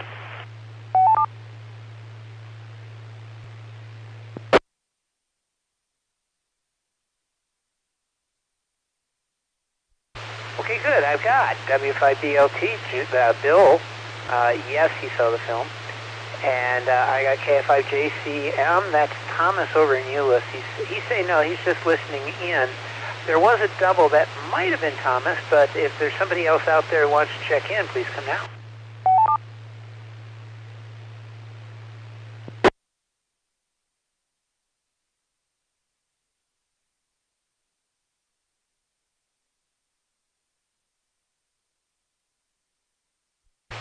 All right, hearing none, we'll go ahead and start at the top with Tony, NT5TM. Tony, I'm sure you have some choice words for this fine film. You did see it. You admit to it.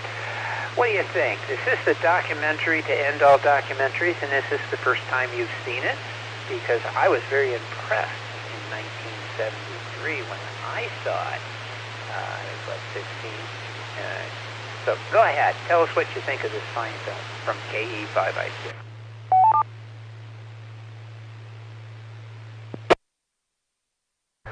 Quatsch! Herr von Daniken ist einer Esel. Or in English, nonsense. Mr. von Daniken is a beast of burden with 4 legs. That I don't usually say that name on the radio, but I mean that in the worst possible way.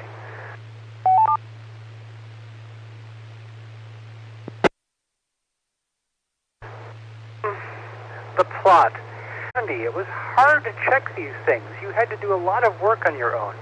I mean, libraries used to be where knowledge went to die. You could spend hours and hours going through a smelly card catalog to check one of these things, and half the time you'd find some Reader's Digest book that would just have a picture of it. And it was very hard to actually call people out on their nonsense. Fortunately, we live in the 21st century. He's just really a very silly person, and he was, at the time, it was just harder to call him on it.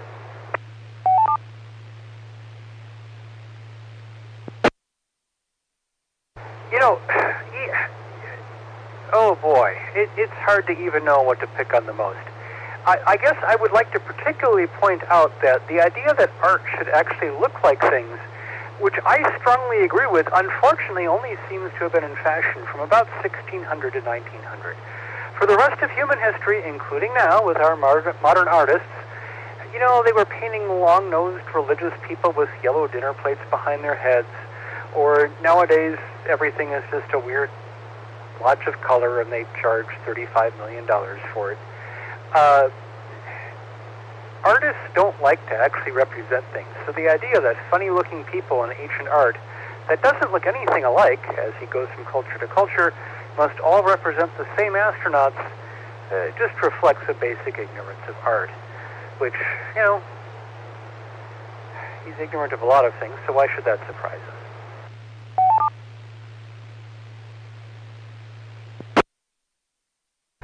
Yeah, really the only unifying principle to his arguments seemed to be that manual labor is very difficult, and he has no idea how strong people are when they have a lot of levers and things, and also that anything we can't explain must be aliens because it makes it simpler.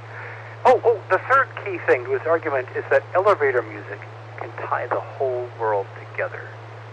He might be right about that last part. Some of it was kind of peppy, but yeah, not very convincing. And maybe, Tom, you were thinking about Worlds in Collision, that other Russian dude, Velikovsky. A lot of people took that seriously, too, unfortunately. NT5TM.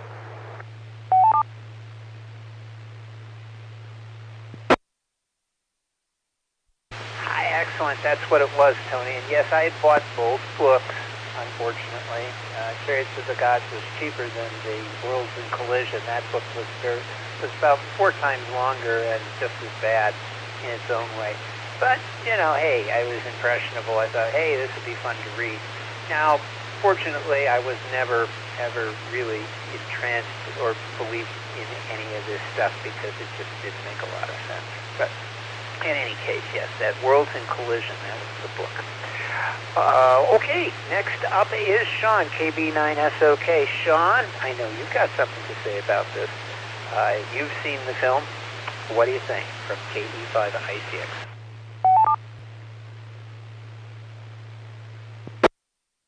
Yeah, this is KB9SOK. Well, I never had the book, so I can't compare it to that. I did have a friend that bought the book back in the 70s, and he rather liked it and talked highly of it. Never read it. But really, this was what you could maybe say an origin story or the first episode of Ancient Aliens that's been on history now for the last probably 15 years. And I admit, I've watched a few of those Ancient Alien episodes, and they're just really, this movie just pointed at maybe just one aspect of it. So yeah, no, Tony makes some good points. Art is very subjective. You know, it's like when you look in the clouds and your mind fills in, you think, yeah, that looks like a bird. No, that looks like a spacecraft. You know, art can be the same way. Yes, you can look at it. yes, some of the pictures you could look at them. I get their points. Saying that, yes, that does kind of look like a helmet around that head, and yeah, it does look like wires and switches. But once again, it's being the fact they were interjecting that this was an alien. It puts that image in your head, so it makes it easy to come to that conclusion. But if you take somebody, just show them the picture for the first time, they will probably see something maybe completely different. And that was probably the biggest problem with this film, really, was that it was, to me, or at least my kind of definition of a documentary is it should be based on facts. It should be based upon, exactly what it's about. If we were to watch a documentary on the Apollo missions, we would expect it to be full of facts and be exactly, and no anybody going in, oh, no, they should have done this or they should have done that, or adding their own little additional makeup stuff in between. Of course that wouldn't be right. So, so for being a documentary, I don't think they did the best of job of that, really, because it really wasn't a documentary. It's really just somebody's opinion trying to prove it. And maybe there are some documentaries that way. But this one, yeah, it was slow. It was long. Yes, the music was annoying. It didn't make it any better. So their points, I guess it all depends. If you're really a believer in this kind of thing, then you probably would be a person that would enjoy this. If you're not, you're not. But it's probably like any documentary. If it's something you're interested in, you're going to like it, most likely. But if it's not your thing, you're not going to enjoy it at all. They made the point, the film started out with, saying that, these things saw the Americans and these natives then instantly started, praising them. And yeah, we've seen this kind of story before. Star Trek's done it a couple times, made references. We've had lots of literature that is hypothesized, how would, very primitive people perceive technology. And I guess it's kind of a point. There could be some truth to that. But does that mean it's aliens? Well, no, we don't know how these religions got started. We don't have or a special glass we can look in and see what happened back then. But the human imagination is quite incredible. It's very impressive what you could come up with. So did people from ancient times believe that there could be gods or something from outer space, or but it's possible they totally made up these stories if that's actually what they were trying to show. It doesn't mean they actually saw them. But why wouldn't they imagine stuff coming from the heavens? Some of the literature they kept referring to, and when they were talking about the different texts, they kept saying, they had these, came from the heavens. Well, that's kind of an open interpretation. That doesn't mean they were aliens that came and saw us. It could just be a story that, that they handed down through centuries. It's just a story. We really don't know what happened back then. So, this is clearly just them interjecting what they thought was facts. And they're definitely trying to push their point. So that's why I don't think it's much of a documentary, because it really was just their opinion. Some of those structures are very fascinating, but that don't mean they were built by, aliens. Obviously, a lot of man-hours went into that. And I think one of the big points they missed is they kept comparing it to modern times and modern equipment. Well, back then when they built these structures, they literally had the entire community working on it. Could be thousands and thousands of people building this stuff. Today when we build a structure, we do it with, a handful of people and all equipment. Well, you can't compare the two. As Tony mentioned, you can do a lot with, manpower and levers and, and what have you. So, it's, could have been done by hand? Sure. It definitely could have been. It is interesting that some of the stuff they built is very solid. They did a very good job. Definitely they had, I think, a better understanding of mathematics than we just give them credit for. But that doesn't mean an alien was involved. So, it wasn't really particularly the best documentary. I can't say that I absolutely hated it, but, it's just a lot of interjection. So, it is what it is. Back to net, KB9SOK.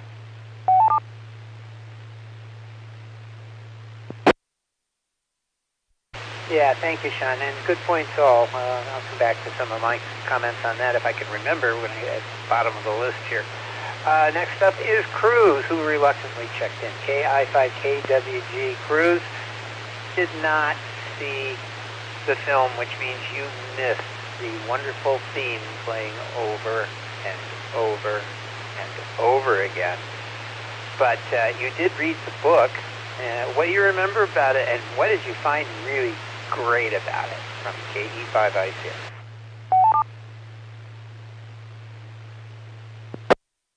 KI5KWG. I'm never reluctant to check into this net.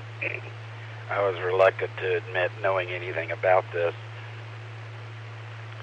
Yes, I was trying to come up with what was the club my mother and her good friend were in back in those days, and it was something like the Society for the Advancement of Research and Enlightenment.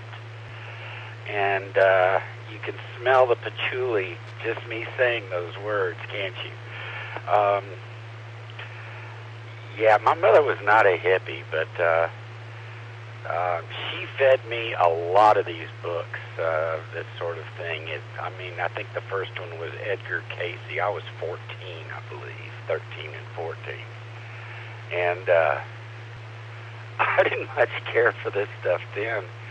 But, and I did. I know I must have seen this film version of it on TV, because I know a whole lot of the story in the images from it, although the book I had a lot of images in it too.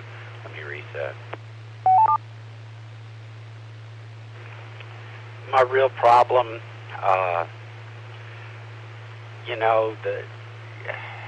the History Channel Aliens guy came out of this sort of thing, which was comical and entertaining and dishonest, but it was entertainment. And I can take bad science fiction, and I can take that sort of stretch of the imagination for entertainment purposes. Don't lie to me. I do not take lying at all. I do not like lying. I do not like liars. Don't ever lie to me. And he was lying to us. And he was manufacturing things and then manufacturing evidence. And that's lying, and that's deceit, and that's evil. And I will stop on that. You get the idea. I hate this guy. So, but I'll tell you a fun story about that Advanced for Research and Enlightenment as a 14-year-old when I was made sure I would never get invited back if we have time later. So, well, that's what I have to say about Von Daniken for you. Back to net. Oh, KI5KWG, back to net.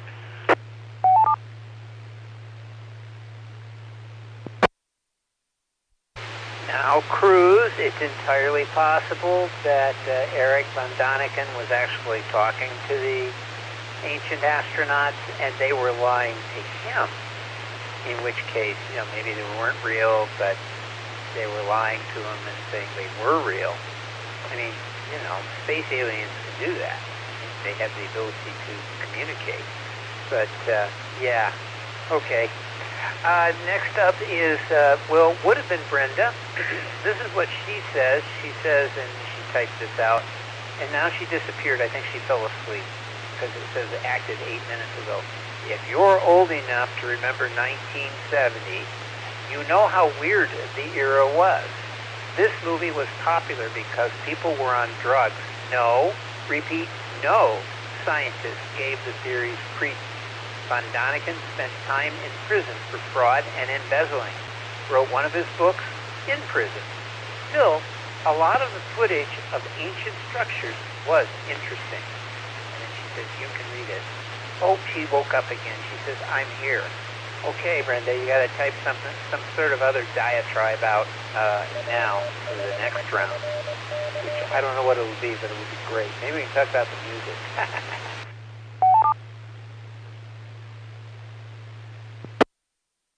All right, that's what Brenda says. Now I'm going to go to Bill, W5BLT. Bill, your comments on this film. What did you think about this first documentary for the Afterglow Movie Net?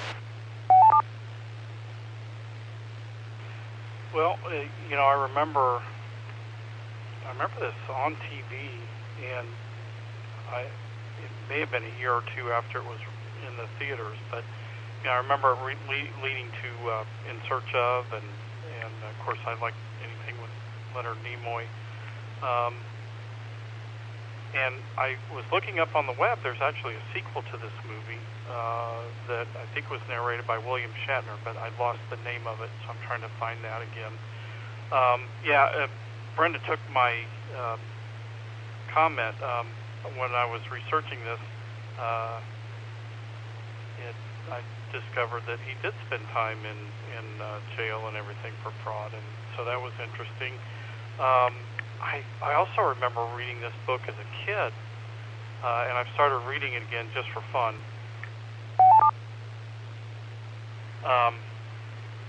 So yeah, I mean, it's kind of a crazy movie. I think the only reason I liked it is I remember people back in that day, and adults I knew who were belonging to those strange societies and reading about UFOs and things like that. And then of course there was another show on that always began with Ezekiel saw a wheel, and they had encounters that people had with UFOs. As a 3-4-year-old kid, I was fascinated by tales of the Easter Bunny, Santa Claus, Tooth Fairy, and this guy's aliens. But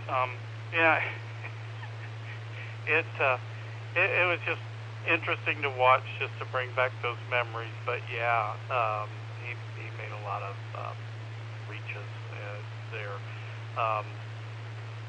and unfortunately, as a blind kid and adult, the scenes and all the pictures and things they show are just lost on me. So I only had the audio. But in nothing that I can take seriously here, but it was fun to just kind of go down memory lane and remember, oh yeah, I remember when that came on. W5BLT.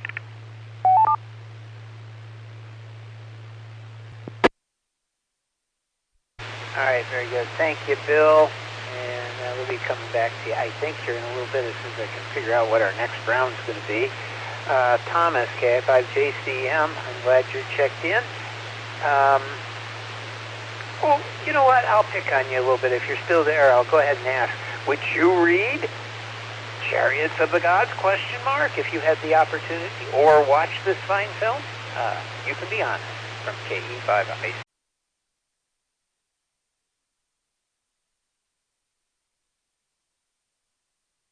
I think he went to bed, possibly.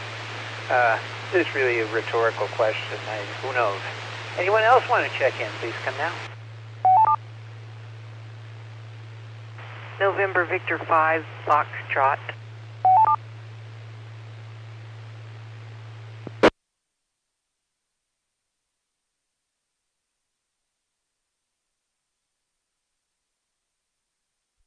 And V5F, Virginia, welcome. I hope you've got your whistle, because now is your opportunity. I don't know if you saw Chariots of the Gods, ? The movie from 1970, but if you did, tell us what you thought about the film. If you didn't, tell us what you thought about the book. If you didn't read the book, tell us what you're thinking from KE5ICX. Okay, well, I saw it last night, and I did bring my AMSAT whistle with me, but if I blew it into the microphone, it would probably hurt everybody's ears. So I will try not to blow the whistle on this movie too hard. But I just got in. I was out for a little while, and this evening, and as I got in, Cruz was doing his due diligence to get on his soapbox and rant in case I didn't make it, and I really appreciate that. This movie was it was fun to watch because we were just having such a good time commenting on all of its various educational aspects, including information about modern mechanical space claws and the technical term blast off. I learned so much about all the lingo that has to do with astronauts and space flight and all the equipment that astronauts have as it was documented in ancient societies a couple thousand years BC. I think the premise is completely ridiculous. The music, I won't comment on at the moment, but I think it might have been a hypnotic device of some kind to help aid in the subversion of worldwide audiences. And if nothing else, it was a really interesting travelogue, and it did show some connections between ancient peoples, which he did mention Thor Heyerdahl in there, and one of his main missions he went on was to build a balsa wood raft and sail it from South America to the Polynesian islands to prove that there could be a connection in cultures. So it was a cool, just visual travelogue of different cultures. If you didn't know anything about world cultures back in 1970, and you watched this, you might have been very well educated. And What's His Face did a good job of describing some of these things, in pretty good detail.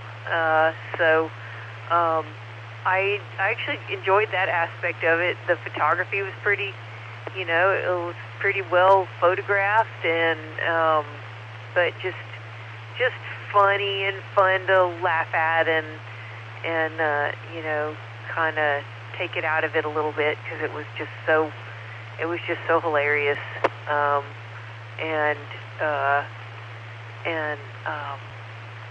We did learn a lot. Tom helped us through some of the connections we needed to make between aliens, Amway. I think there was a mantis in there somewhere, and there were a couple other things that were very definitely clarified for me. So I thought it was good, clean fun. Just something. I wish I'd made some popcorn.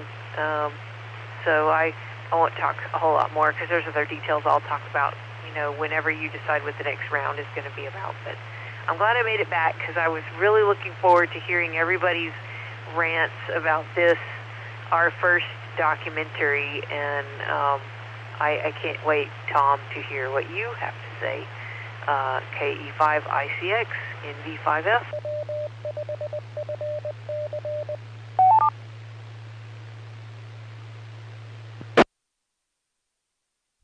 All right, thank you, Virginia. Yes, and Virginia was talking about something that we do, and I've mentioned this before, but I'll mention it again. On Friday evenings at 8 o'clock, we dutifully check in on Facebook, and then we get into the chat section, which is called Afterglow Gang, and we start the movie all at the same time. Very low-tech, but it is all internet connected, so maybe it's high-tech in a low-tech sort of way. And then we just make comments, sort of MST3K style, during the movie. And if we were smart, I don't know if we are, well, I'm not, but others might be, you write down notes about what you said, so that then you got something to talk about following the evening. At any rate, anybody's welcome to join us, and once you join that group, you can stick with it, you'll get a little message, it'll pop up and say, hey, we're ready, we're going to watch the movie, that sort of thing, if you're interested. It is a lot of fun. Enjoy it quite a bit. So that's every Friday at around 8 o'clock. Once everybody's ready, we go ahead and roll the film.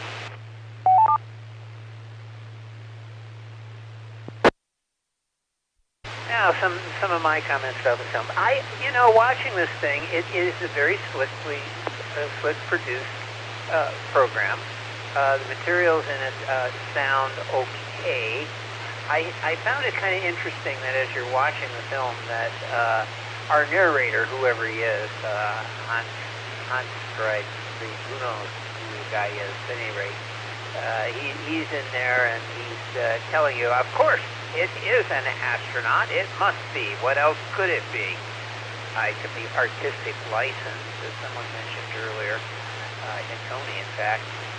Yeah, well, first off, okay, I'm going to tell you a story. Here you go. You're going to love this one.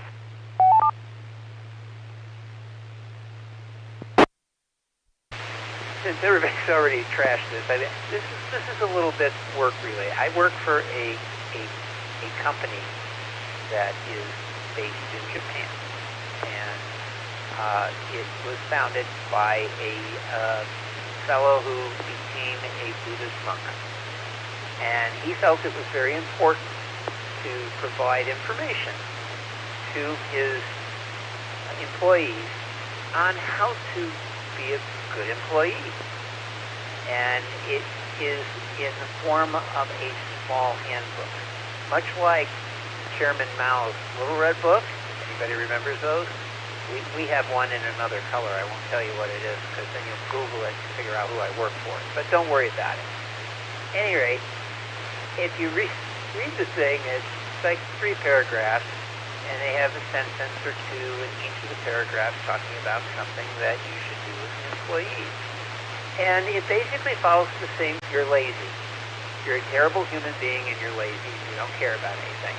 However, that's for paragraph number 1. Paragraph number 2 is you can be a much better person if you do whatever it is in the second paragraph.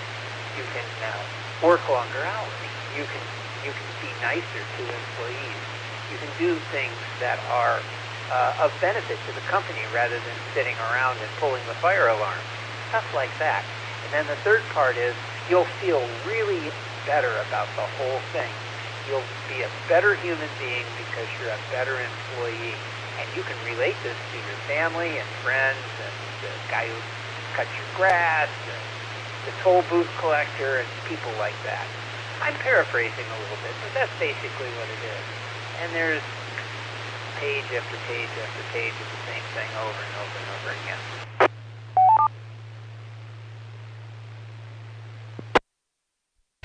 So we spend time sitting around in a circle once a week, and we discuss whatever the passage is for this week, because it's mandatory and we must do it every week. So we sit down and with a straight face as best as we can, go ahead and read these things out.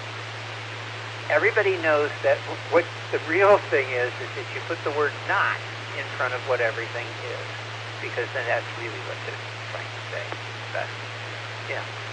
At any rate, what this thing is trying to do is it's trying to tell you you're stupid and you don't know what's going on, and that scientists are stupid and they don't know what's going on, and that nobody can figure anything out. I can't figure out how they built the pyramids. It would take 500 years for them to build the pyramid. Okay, as Tony mentioned, why don't we get a few thousand people and see what they can do for a weekend and how far they get? And these massive blocks, how could they be moved? I don't know. Let's see. We've got roller things, and I don't know. I saw them do that in the Ten Commandments. They did that obelisk thing and killed that poor actor and yelled at. Anyway, yeah, it's not impossible, folks. We aren't stupid human beings. Thank you, Eric von Daniken. Everyone's a dummy except you and your book. Now I'm ranting. I'm shaking my fist, Eric von Daniken. So still alive, by the way. He's 88.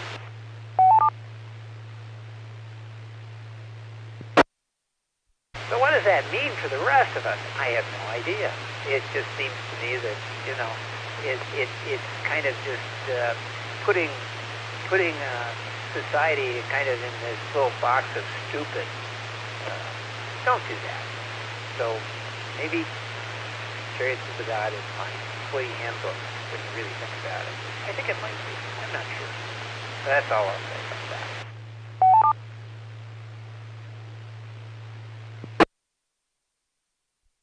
Other things about the movie, I found it, I agree with Virginia. It makes a wonderful travel log. And because of the restoration they did on it, there were several copies available online for this. They had the VHS copy that had been released. 4.3, which was just terrible as quality. Of course, even when you take and you do an HD release of the thing, which is really nothing more than 16 millimeter put into a better HD format, I guess. They cleaned up the film quite a bit. Not a lot of film dust and dirt all over it. But it turns out it was pretty good. I found that quite interesting. There were some comments along the way about like the Mexican calendar and that. I thought was interesting. Now I did a thing on the Mexican calendar thing too a while back, and he did a presentation. And the Mayans used actually two calendars. There was the Mayan.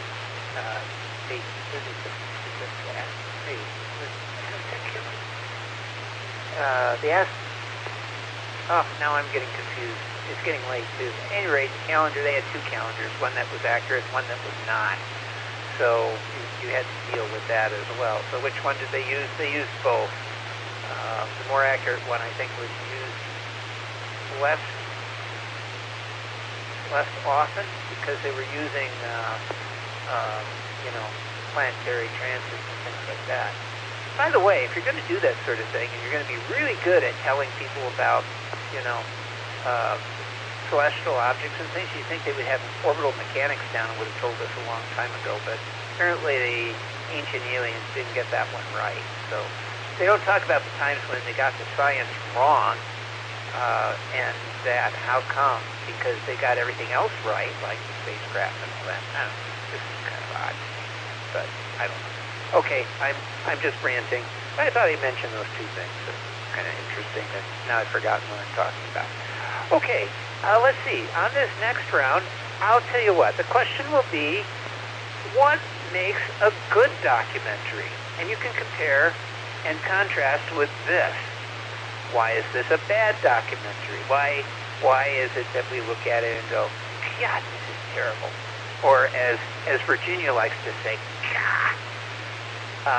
Tell us what you think. What's a good documentary versus this one?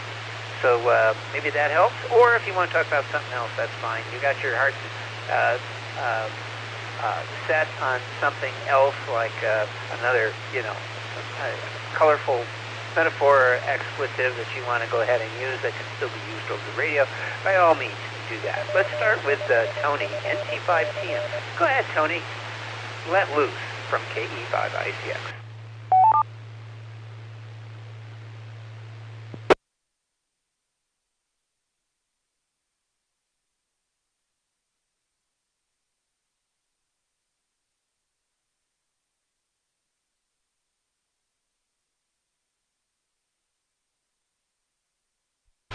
Tony got frustrated about my comments and went to bed. I'll come back to him a little later. Let me put a little asterisk by his name, and I'll see if I can find him. Let me go to Sean, KB9SOK. Sean, your comment.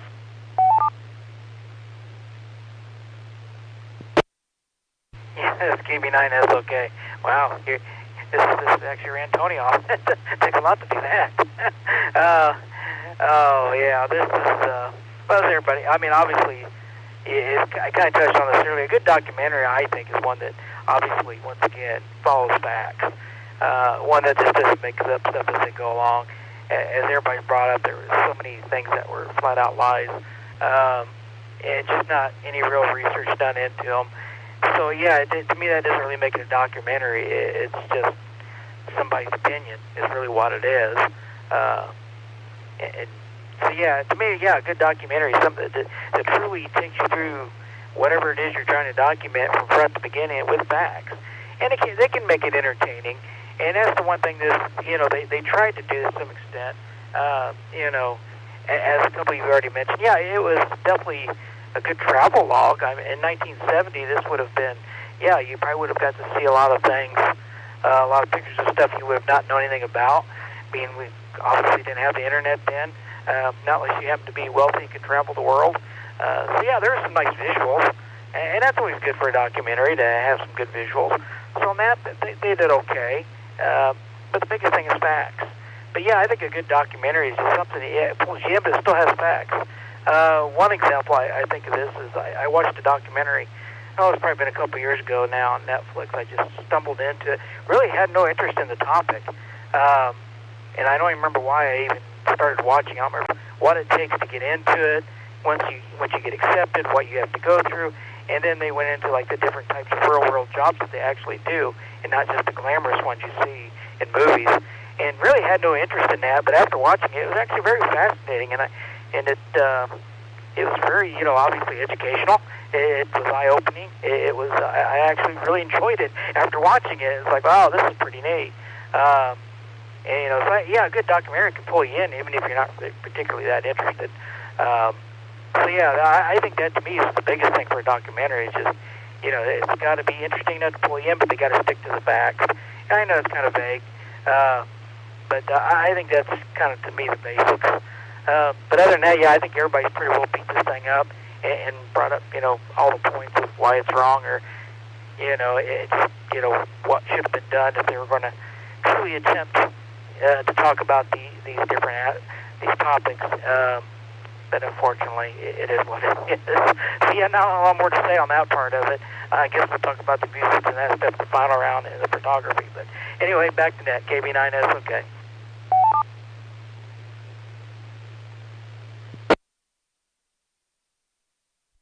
All right, thank you, Sean. Good comment. Let's see. We will move to, well, let me see if Tony's there. NT5TM, Tony, are you back?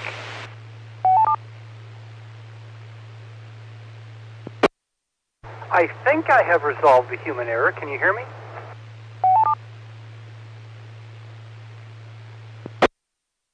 Oh, absolutely. We thought we had made you angry and you ran off and went to go back and reference your personally hand-thumbed copy of Chariots of the Gods to verify and confirm falsehoods that we were telling about Eric von Daniken's masterpiece. But please, go ahead.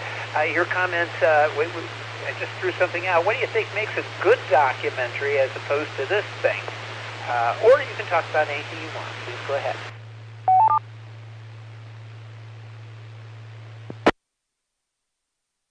Well, thank you. Oh boy, good documentaries. There's a wide field there.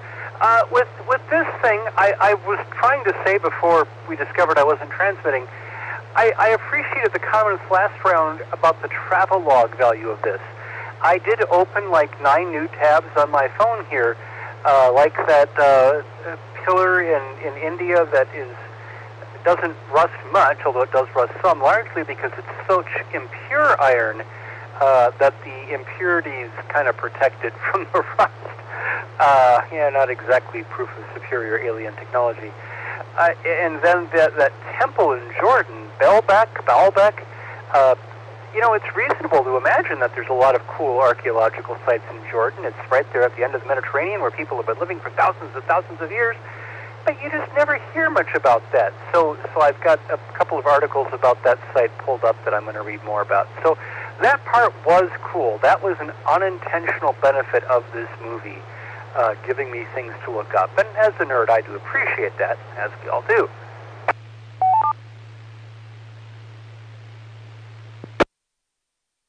What makes a good documentary? Well, to paraphrase kind of a proverb, I think an American politician invented it, you can have your own opinions, but you can't have your own facts. So it starts from good facts that you can particularly ones that you can easily check, and only then it layers opinions and personal reflections on them.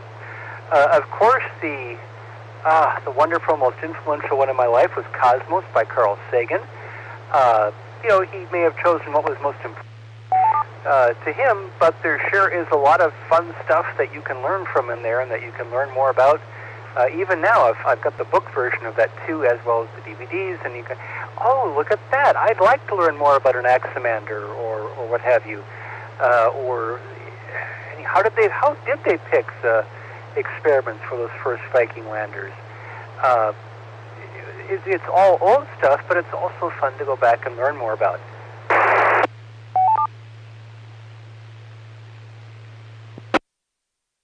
And of course, Aaron was saying Werner Herzog from the other room. He has some really quirky, interesting ones, like the woman who fell in the jungle as the sole survivor of a plane crash. So yeah, you've got to have a good core of facts and then this really good layer of human interest on top of it. What was his name? Ken Burns did a great job of that with the Civil War, with all these stories and letters and diaries. Carl Sagan did that with all this science stuff, but then his own feelings about it. And of course, Aaron was mentioning Werner Herzog with all of his movies. A German who he might be egotistical and hard to work with, but at least he doesn't seem to make things up. So yeah, you take a good core of facts and then you tell us interesting personal reflections about it. NT5TM.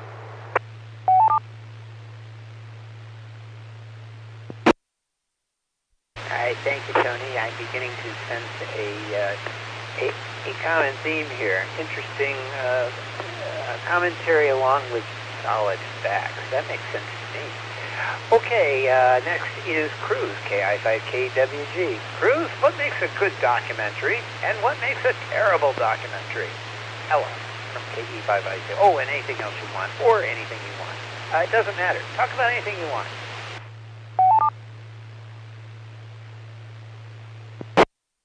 KI5KWG. Makes a good documentary, tell me the truth. I've got First Man queued up. I think that qualifies as a documentary. I haven't seen it yet, about Neil Armstrong. So I'm looking forward to that. I think I'll watch that tomorrow. Let's see. For our group, because I did watch like the first 20 minutes of this, what is the resonant frequency of the Ark of the Covenant? I mean, this is something we should investigate, because they said that a university somewhere, Iowa, I think, had built a replica, and that the professor had to destroy it because it was generating such power, and at the same time it was somehow of a radio to communicate with aliens. And I was like, well, we've got the plans right in the Bible. We need to get on this and, work out the details as ham radio operators. But anyway, well, I'll go to this one. Neat research done by somebody I do admire and like very much, and that's Carl Gustav Jung, considered the father of modern psychoanalysis, psychotherapy. Really brilliant man. And he wrote an odd book for him. I read pretty much everything he wrote. I've got an academic background back in there, psychology.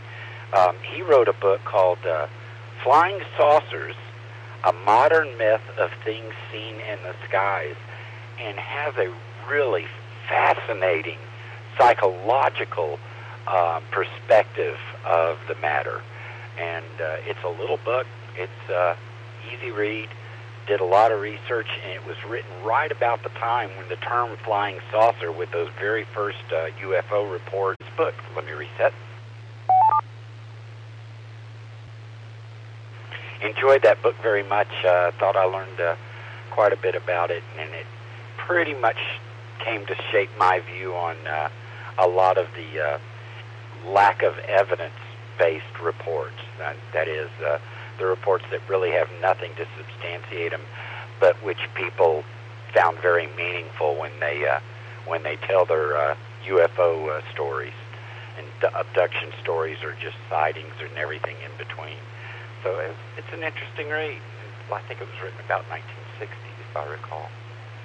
So I'll still wait and see how we do on time. It's a short story that I had about the hippies. And I'll see if I've got time as we progress. KI5, KWG, back to net.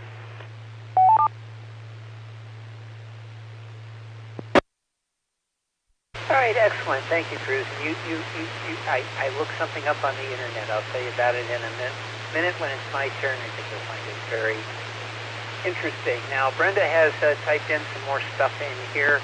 She has a couple of comments. She says, I am struck by how illogical the ancient aliens were. They could have really helped humans along, cures for diseases, metallurgy, steam engines, and so forth. Instead, the humans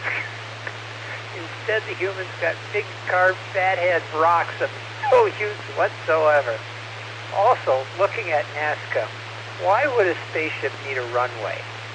A good documentary doesn't lie. It's hard enough to educate the average person without feeding him garbage. This movie is a crime against humanity. And then she finishes with over. I think that's to indicate she has stopped her rant. So you see, the word over does come in handy, especially when you're angry.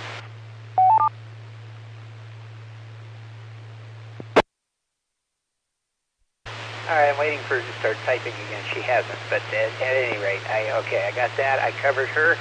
Next up is Bill, W5BLT. Bill, your thoughts on what makes a good documentary, or anything else you want to say about this fine film from KE5ICX. Okay. Well, I think for me, in this documentary, they should have had the claims laid out and maybe had somebody disputing those claims. I mean, anytime I watch a documentary on something like this, I'm always want to see multiple sides presented, and obviously they didn't do that.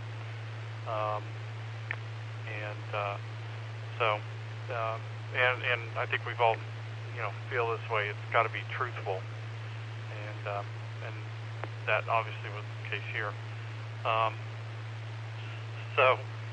Anyway, interesting. But yeah, it needs to have facts to back it up rather than just statements that have no basis. He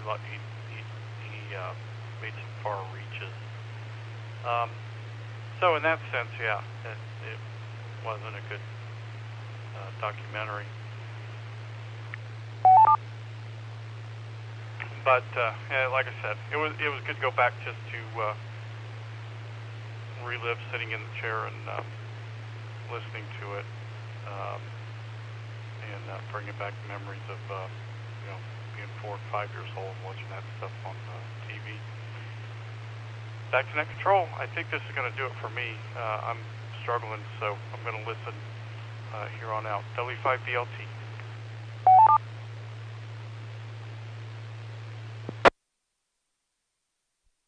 All right, very good. Thank you, Bill. I may just ask for an open round on the next one. I understand everyone's feelings. You run out of things to talk about on this, but in any case, we'll maybe that's what we'll do on the next round. Okay, Virginia, NV5F. Virginia, what do you think makes a good documentary? If you want to cite one or two that you particularly thought were good, maybe why that would be great, or what makes this a bad documentary? Bad documentary from KE5IK.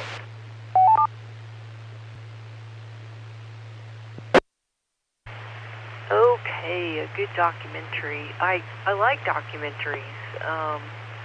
I seem to watch a number of them. I haven't seen a whole lot recently that have stuck with me, except this one. It's on, I think it's on Amazon, and it's about the twin probes that were sent to Mars, and they Spirit and Opportunity, and they did a little dramatization aspect of it where they projected like kind of what these probes would look like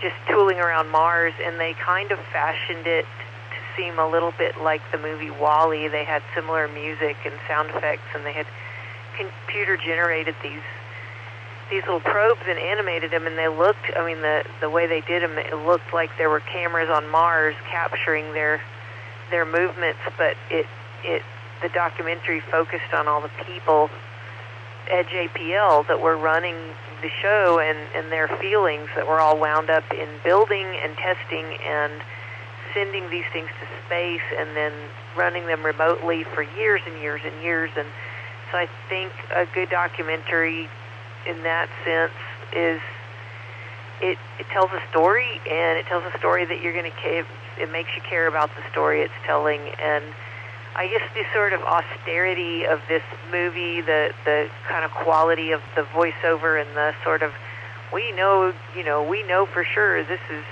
I mean, they tried to throw in some of that, could it be aliens? But there was so much of it's got to be aliens. Look at these drawings of astronauts and these runways and these weird circular, things, indentations and in the rocks that could only have been made by rocket engines. And how did this imagery get from one end of the planet to the other and all that? And it was so self-assured and just kind of unilaterally saying this is what's going on. There was good music, there was good cinematography, there was for the time it was a pretty polished production, and I think there was an attempt at you sort of making a story out of it, but I'm citing that particular documentary that I like, because of course I love anything to do with space, and I do watch a lot of there is a documentary called Mission Control about the Apollo Mission Control, and really I think what makes a good documentary is a story that's not necessarily told completely objectively, but that does use facts and real people's real stories to make what's being shown objective only in the sense that you're not telling people agenda per se, but you're using real people's stories and making it compelling that way, where you're gonna come away with it with some kind of feeling, but that it is not like you've been kind of manipulated into thinking something or convinced of something.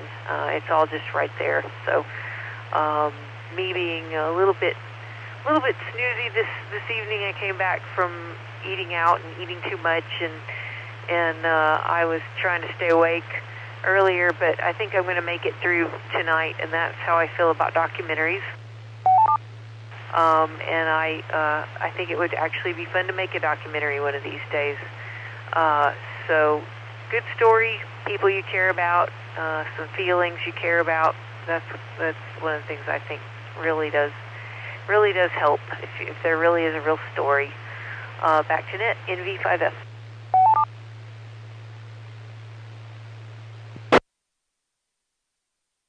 Very good. Thank you, Virginia. I'll go ahead and ask if there's any additional check-ins before I make my comments. If anybody would like to join us this evening, just say they're out there listening, that's fine.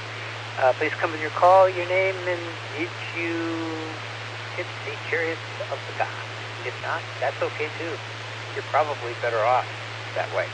Please come out.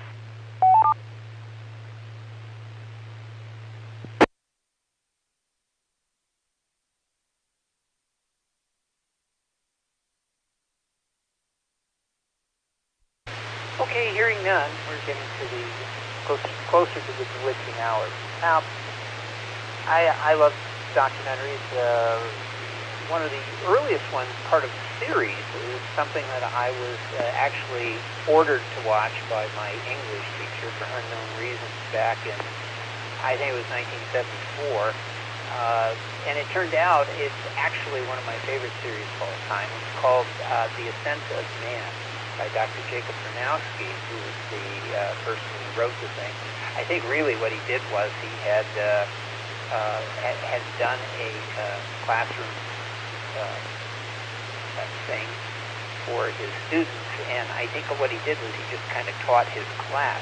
But he went throughout the world talking about man's achievements which is kind of an anathema of what's going on here with Eric Von Däniken and stuff, where it's all ancient astronauts had to help us because we're too stupid. Remember I told you about the book. In this case, Bronowski's whole thing is his personal journey. It's called The Ascent of Man, A Personal Journey. And he discusses all the things that mattered to him when it came to things like building structures and organizing societies and being able to do all these things, artwork, ingenuity, all sorts of different things. And he presented it in such a passionate way, it's like you're just totally engaged in what's going on. And one of his final comments is in the last episode, which I think there were 12 or 13 episodes, I can't remember now, where he is talking about the Holocaust. And he's Jewish, was just broken up by this whole thing and what had happened in World War II. It was the exact opposite of the ascent of man, the descent into brutality and evil. And it was such a, how do I describe it? Such an emotionally wrought final note in his series of what was ultimately a very optimistic and passionate look at mankind and humankind and what it had done for thousands of years. It just left you thinking, you can't let that happen again.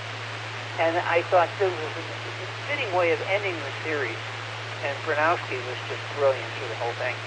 Now, the series ended, and he died a few months later. And the common belief is that it was actually because of the stress caused by doing this series. He wasn't an old man by any stretch of the imagination. He was middle-aged, but I don't know what health issues he might have had, and he may have had a few. I should go back and read about it again. But it is a wonderful series. Cosmos was style and look was patterned after The Ascent of Man. So when you go back and you look, you'll see it's very similar to how Cosmos was produced. Another series that I thought was excellent was called Civilization, which was a British series done in 1967 or 8, talking about artwork of Western civilization. And then there was a follow-up series that was done about 4 years ago called Civilization, plural, where they looked at artwork as it was throughout the world at the same time, in fact, and even cult influences that came about there, with multiple authors, multiple guests, multiple hosts on those. I highly recommend those series if you like Cosmos, or even the later sequel Cosmos series. You will love those two as well because they kind of hit those same chords. So that's what I got to say about that. And obviously, Chariots of the Gods is manipulative. It's disingenuous, as everyone has said. It produces something that is not what I would call honest or forthright in any way, shape, or form. So, and you get this too when you're listening to the thing. There can be no question about it. It must be a runway, which is one of the things I remember and what threw me as complete BS as a kid when I heard that line. And I heard it again when I watched it last night. It can be no doubt. It is a runway. No, it can be something else, certainly. And then the other line, and there was one, let me reset.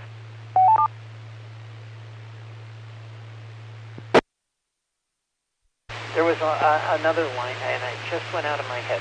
Hang on a sec.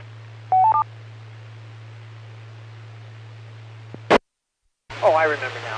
They talk about something about a building technique, one of the amazing things. I think it was the octagon-shaped bricks. And it's a throwaway line. Well, they say, well, who could have come up with this kind of precision? Well, it must have been ancient astronauts, or something to that effect. And then they say, almost right after that, of course, there are other theories that could help to explain this. And then they move to the next scene, onto something else, and skip to another part of the world. Come on, gang. At the very least, you have to entertain those ideas. You got 88 minutes. You can make it a 2-hour documentary and give some of the countervailing information.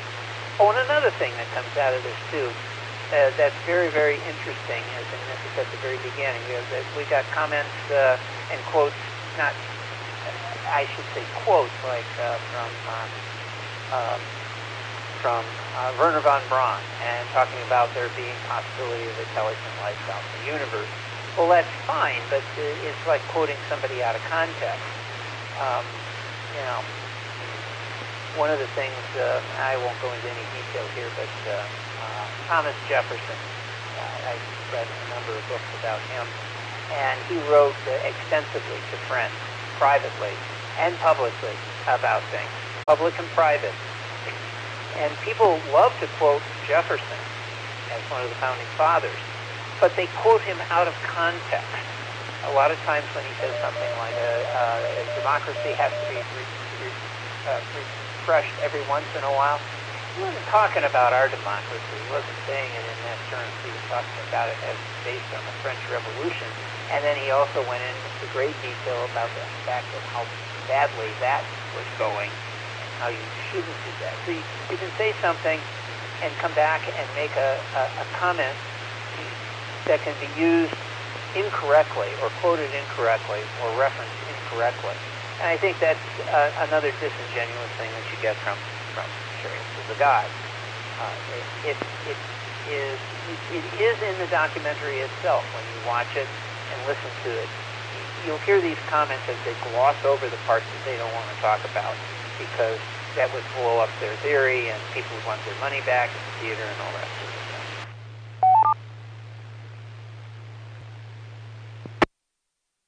All right, with that, let's see, it's 11:48. We're doing pretty well on time. I was surprised. I always wonder how the heck we're going to fill up an hour and a half, as we always do. I'm going to go ahead and open it up for any final comments. Anybody has anything they want to bring, anything they want to say, anything that's come up since our discussion began that they would like to talk about, come with your call now.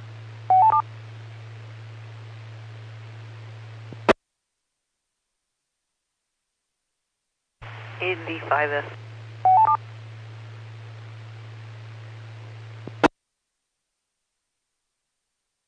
KI5 KWG.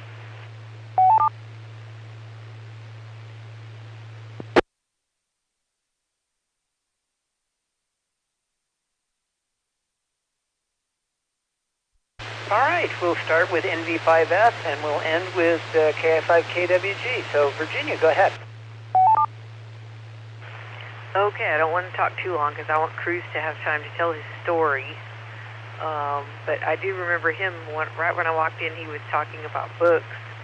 I wouldn't mind if he talked a little bit more about the background on that because it was right when I was getting here that he was discussing that. I'd be curious to hear the background of his 14-year-old experiences with weird books and societies. I had a friend when I was about to start grad school. He was a friend I'd gone to college with, and he was finding these. He used to go to used bookstores, and he was finding these books, and he found this book from the 60s called the Silva Mind Control Method, and it was something that had been a real big popular thing, and he was getting into it in like the mid-90s, and there were still societies that had conventions around this, and that's a whole other thing. But anyway, this I thought was interesting that they kept going back not only to that music that sounded like it was ripped off by the Little House on the Prairie theme song, and they took it into every weird, like, ethnic sounding version of it they could get, which I thought was kind of interesting. Even though the theme was pretty worn out, as I was warned it would be. But the other thing that the other theme in the documentary that I thought kept being revisited, and not even in a subtle way, was the implication almost that blonde or auburn-haired, bearded people were the aliens. It was almost implied that somehow that white Anglo-Saxon or Celtic peoples might have somehow been you know, the superior people left on Earth, you know, or maybe they were crossbred with humans or something, and that's where we got all this, you know, it almost felt like a little bit of, I don't know, I don't want to say white supremacy, but it was really this weird thing over and over again. They kept talking about how all these brown people were always talking in their ancient texts about these white, or, you know, these white, blonde-haired, auburn-haired, bearded people, and, you know, maybe they were Vikings that had gone all over the world who dressed like astronauts and had spaceships. I don't know. Anyway, I just thought that was interesting. That kept coming up, and it was, you know, we were making jokes about it. Like I concluded that I must be from outer space because I'm mostly Celtic heritage, and that's why bagpipes sound so weird. And I'm glad to know that now, because it does explain a lot of things about me. So I'm feeling a little more comfort in my eccentricity all of a sudden. But anyway, those are just a couple comments I wanted to make, and I will bow and yield the floor to Cruz because I really want to hear his stories. I'm very, very curious. KE5ICX NV5F.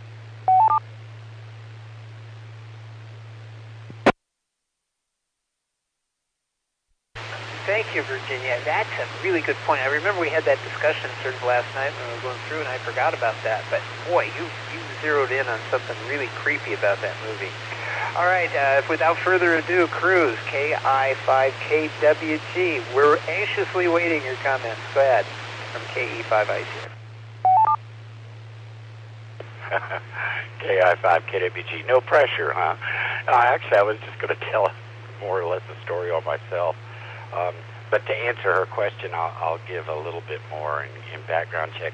However, I do want to hear about an AMSAT whistle, which has been mentioned twice during this net. So after that, I want that follow-up. Okay, so here was the deal. I was 13, went to catechism class, and I had been a hardcore skeptic, which really ticked off a lot of my friends about anything matters of faith, and was questioning, and I was really a searcher. And I went to this catechism class, and oh, wonderful. I had Thomistic, like Thomas Aquinas, a real academic approach from the priest that taught me, and that hit the spot. And I was off and running, and somewhat precocious about things like that for my age. And he noted it and told my mother to feed that, because I was good at theology and philosophy. So she did, but she was feeding me New Age stuff. That was just what I was getting all the time. And I'd read every book. She'd come walking into my bedroom and throw a paperback on my bed, and I'd devour it. Let me reset. So, since I was reading everything that her club group was reading, and her best friend, who was a dear friend of mine too as I got older, they took me off to one of these meetings that they had. About 40 people just packed into a house in North Dallas, and I was the only kid there, 14 at the time. And they were doing, they had some guy that was famous at the time. I think he was on Johnny Carson even. And they were doing pictures of auras, like your halo, but you just of your hand inside of a box. And he was doing some trickster stuff, and I knew what he was up to. And I hadn't read on it, studied on it. I was just looking like, this is just bad magic trick. And but he tried to lie to us too. Said the night that crossed the line with me. Reset.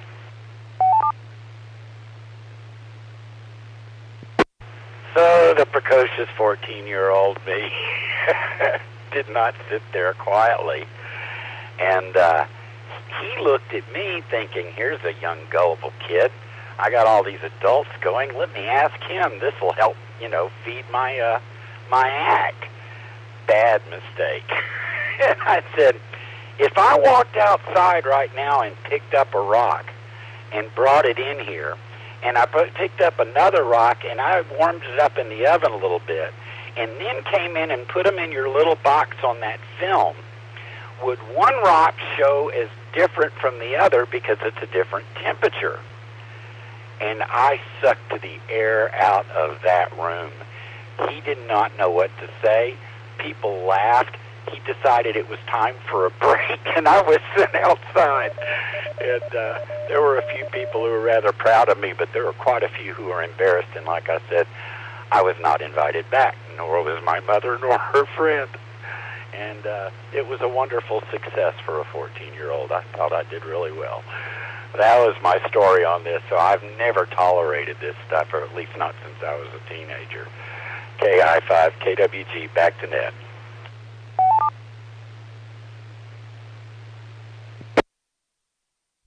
I love it. Thank you, Cruz, for sharing that. You gotta love it. It's just,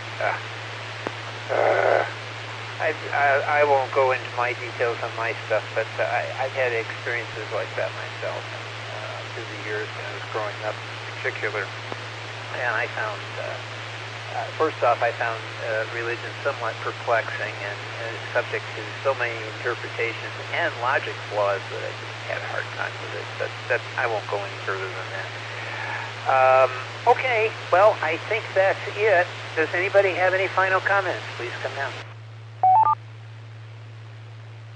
NV5F.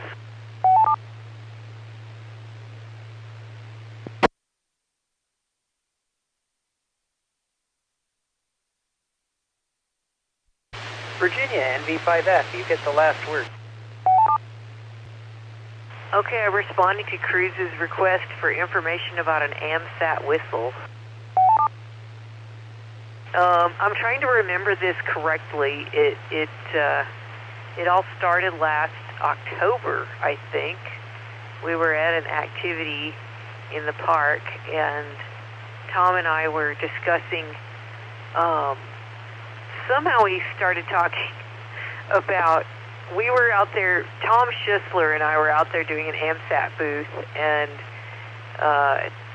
Tom, our General, Major General Tom, or Brigadier General Tom, was kind of giving other Tom a hard time in general, as he is wont to do, and somehow it came down to me and General Tom joking about how AMSAT needed a theme song, and I had chosen the music from the BBC news program in the movie 2001, and I was singing that music, and then I'm not sure how it got around to, not only did AMSAT need a theme song, we should have like a certain kind of a whistle, and I'm not sure what the whistle's for. I don't know if it's to get the attention of other AMSAT people or to call us all to a meeting or something, but we decided it should be like the Navy whistle, and he was calling it a Bozeman whistle, and then I started to mention Bozeman, Montana, and Warp Drive, and then we realized it was a bosun's whistle, and so that's our very disjointed and illogical conclusion that we came to, that a bosun's whistle would make a great, I guess, attention-getting device for ways for AMSAT members to perhaps signal other AMSAT members. So that's, and we were joking about it the other night at the Dallas Club meeting, and we were giddy on something. I'm not sure if it was oxygen or old radio equipment. Anyway, we were laughing pretty hard about the AMSAT whistle, among other things, and Tom did bring it up this evening, so I had to follow up with some comments on it. So that is the not very logical and maybe not even very funny. Maybe you had to be there, but that's the story behind the AMSAT whistle, and I am tempted to get on eBay and actually buy one of those whistles and bring it to AMSAT things. So anyway, that's it, NV5F.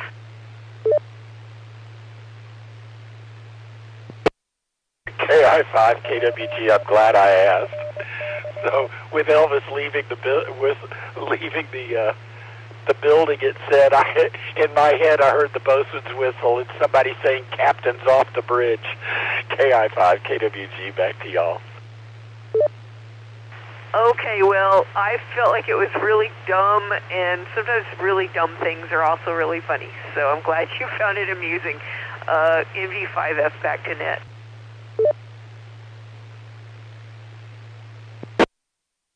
Oh, you forgot the other important thing, Velcro. Velcro is very important because it can be used as a gravity retention device. You forgot about that, and you forgot about the required uniform.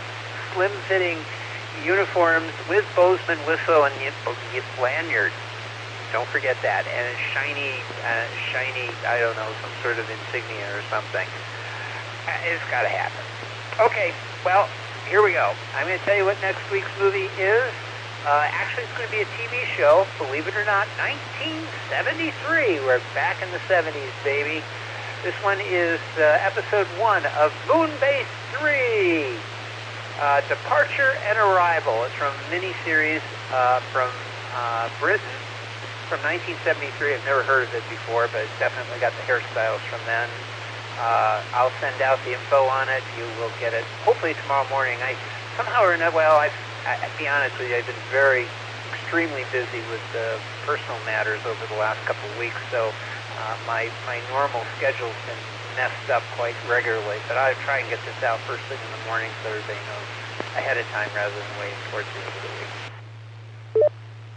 So I want to thank everybody for checking in tonight. I didn't think we'd have 90 minutes worth to talk about, but somehow we always do. We'll catch you next time. This is KE5 ICX is clear for now. Bye.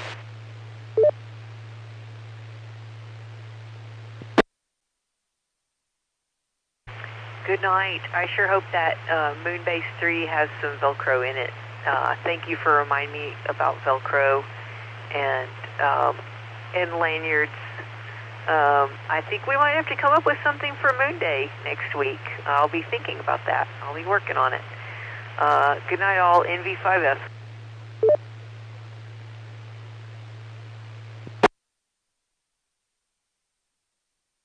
KI5 KWG. I think I'm going to have to watch an episode of Ascent of Man if it's out there somewhere on the internet before I go to bed tonight. That sounded interesting, Tom. Thanks for that.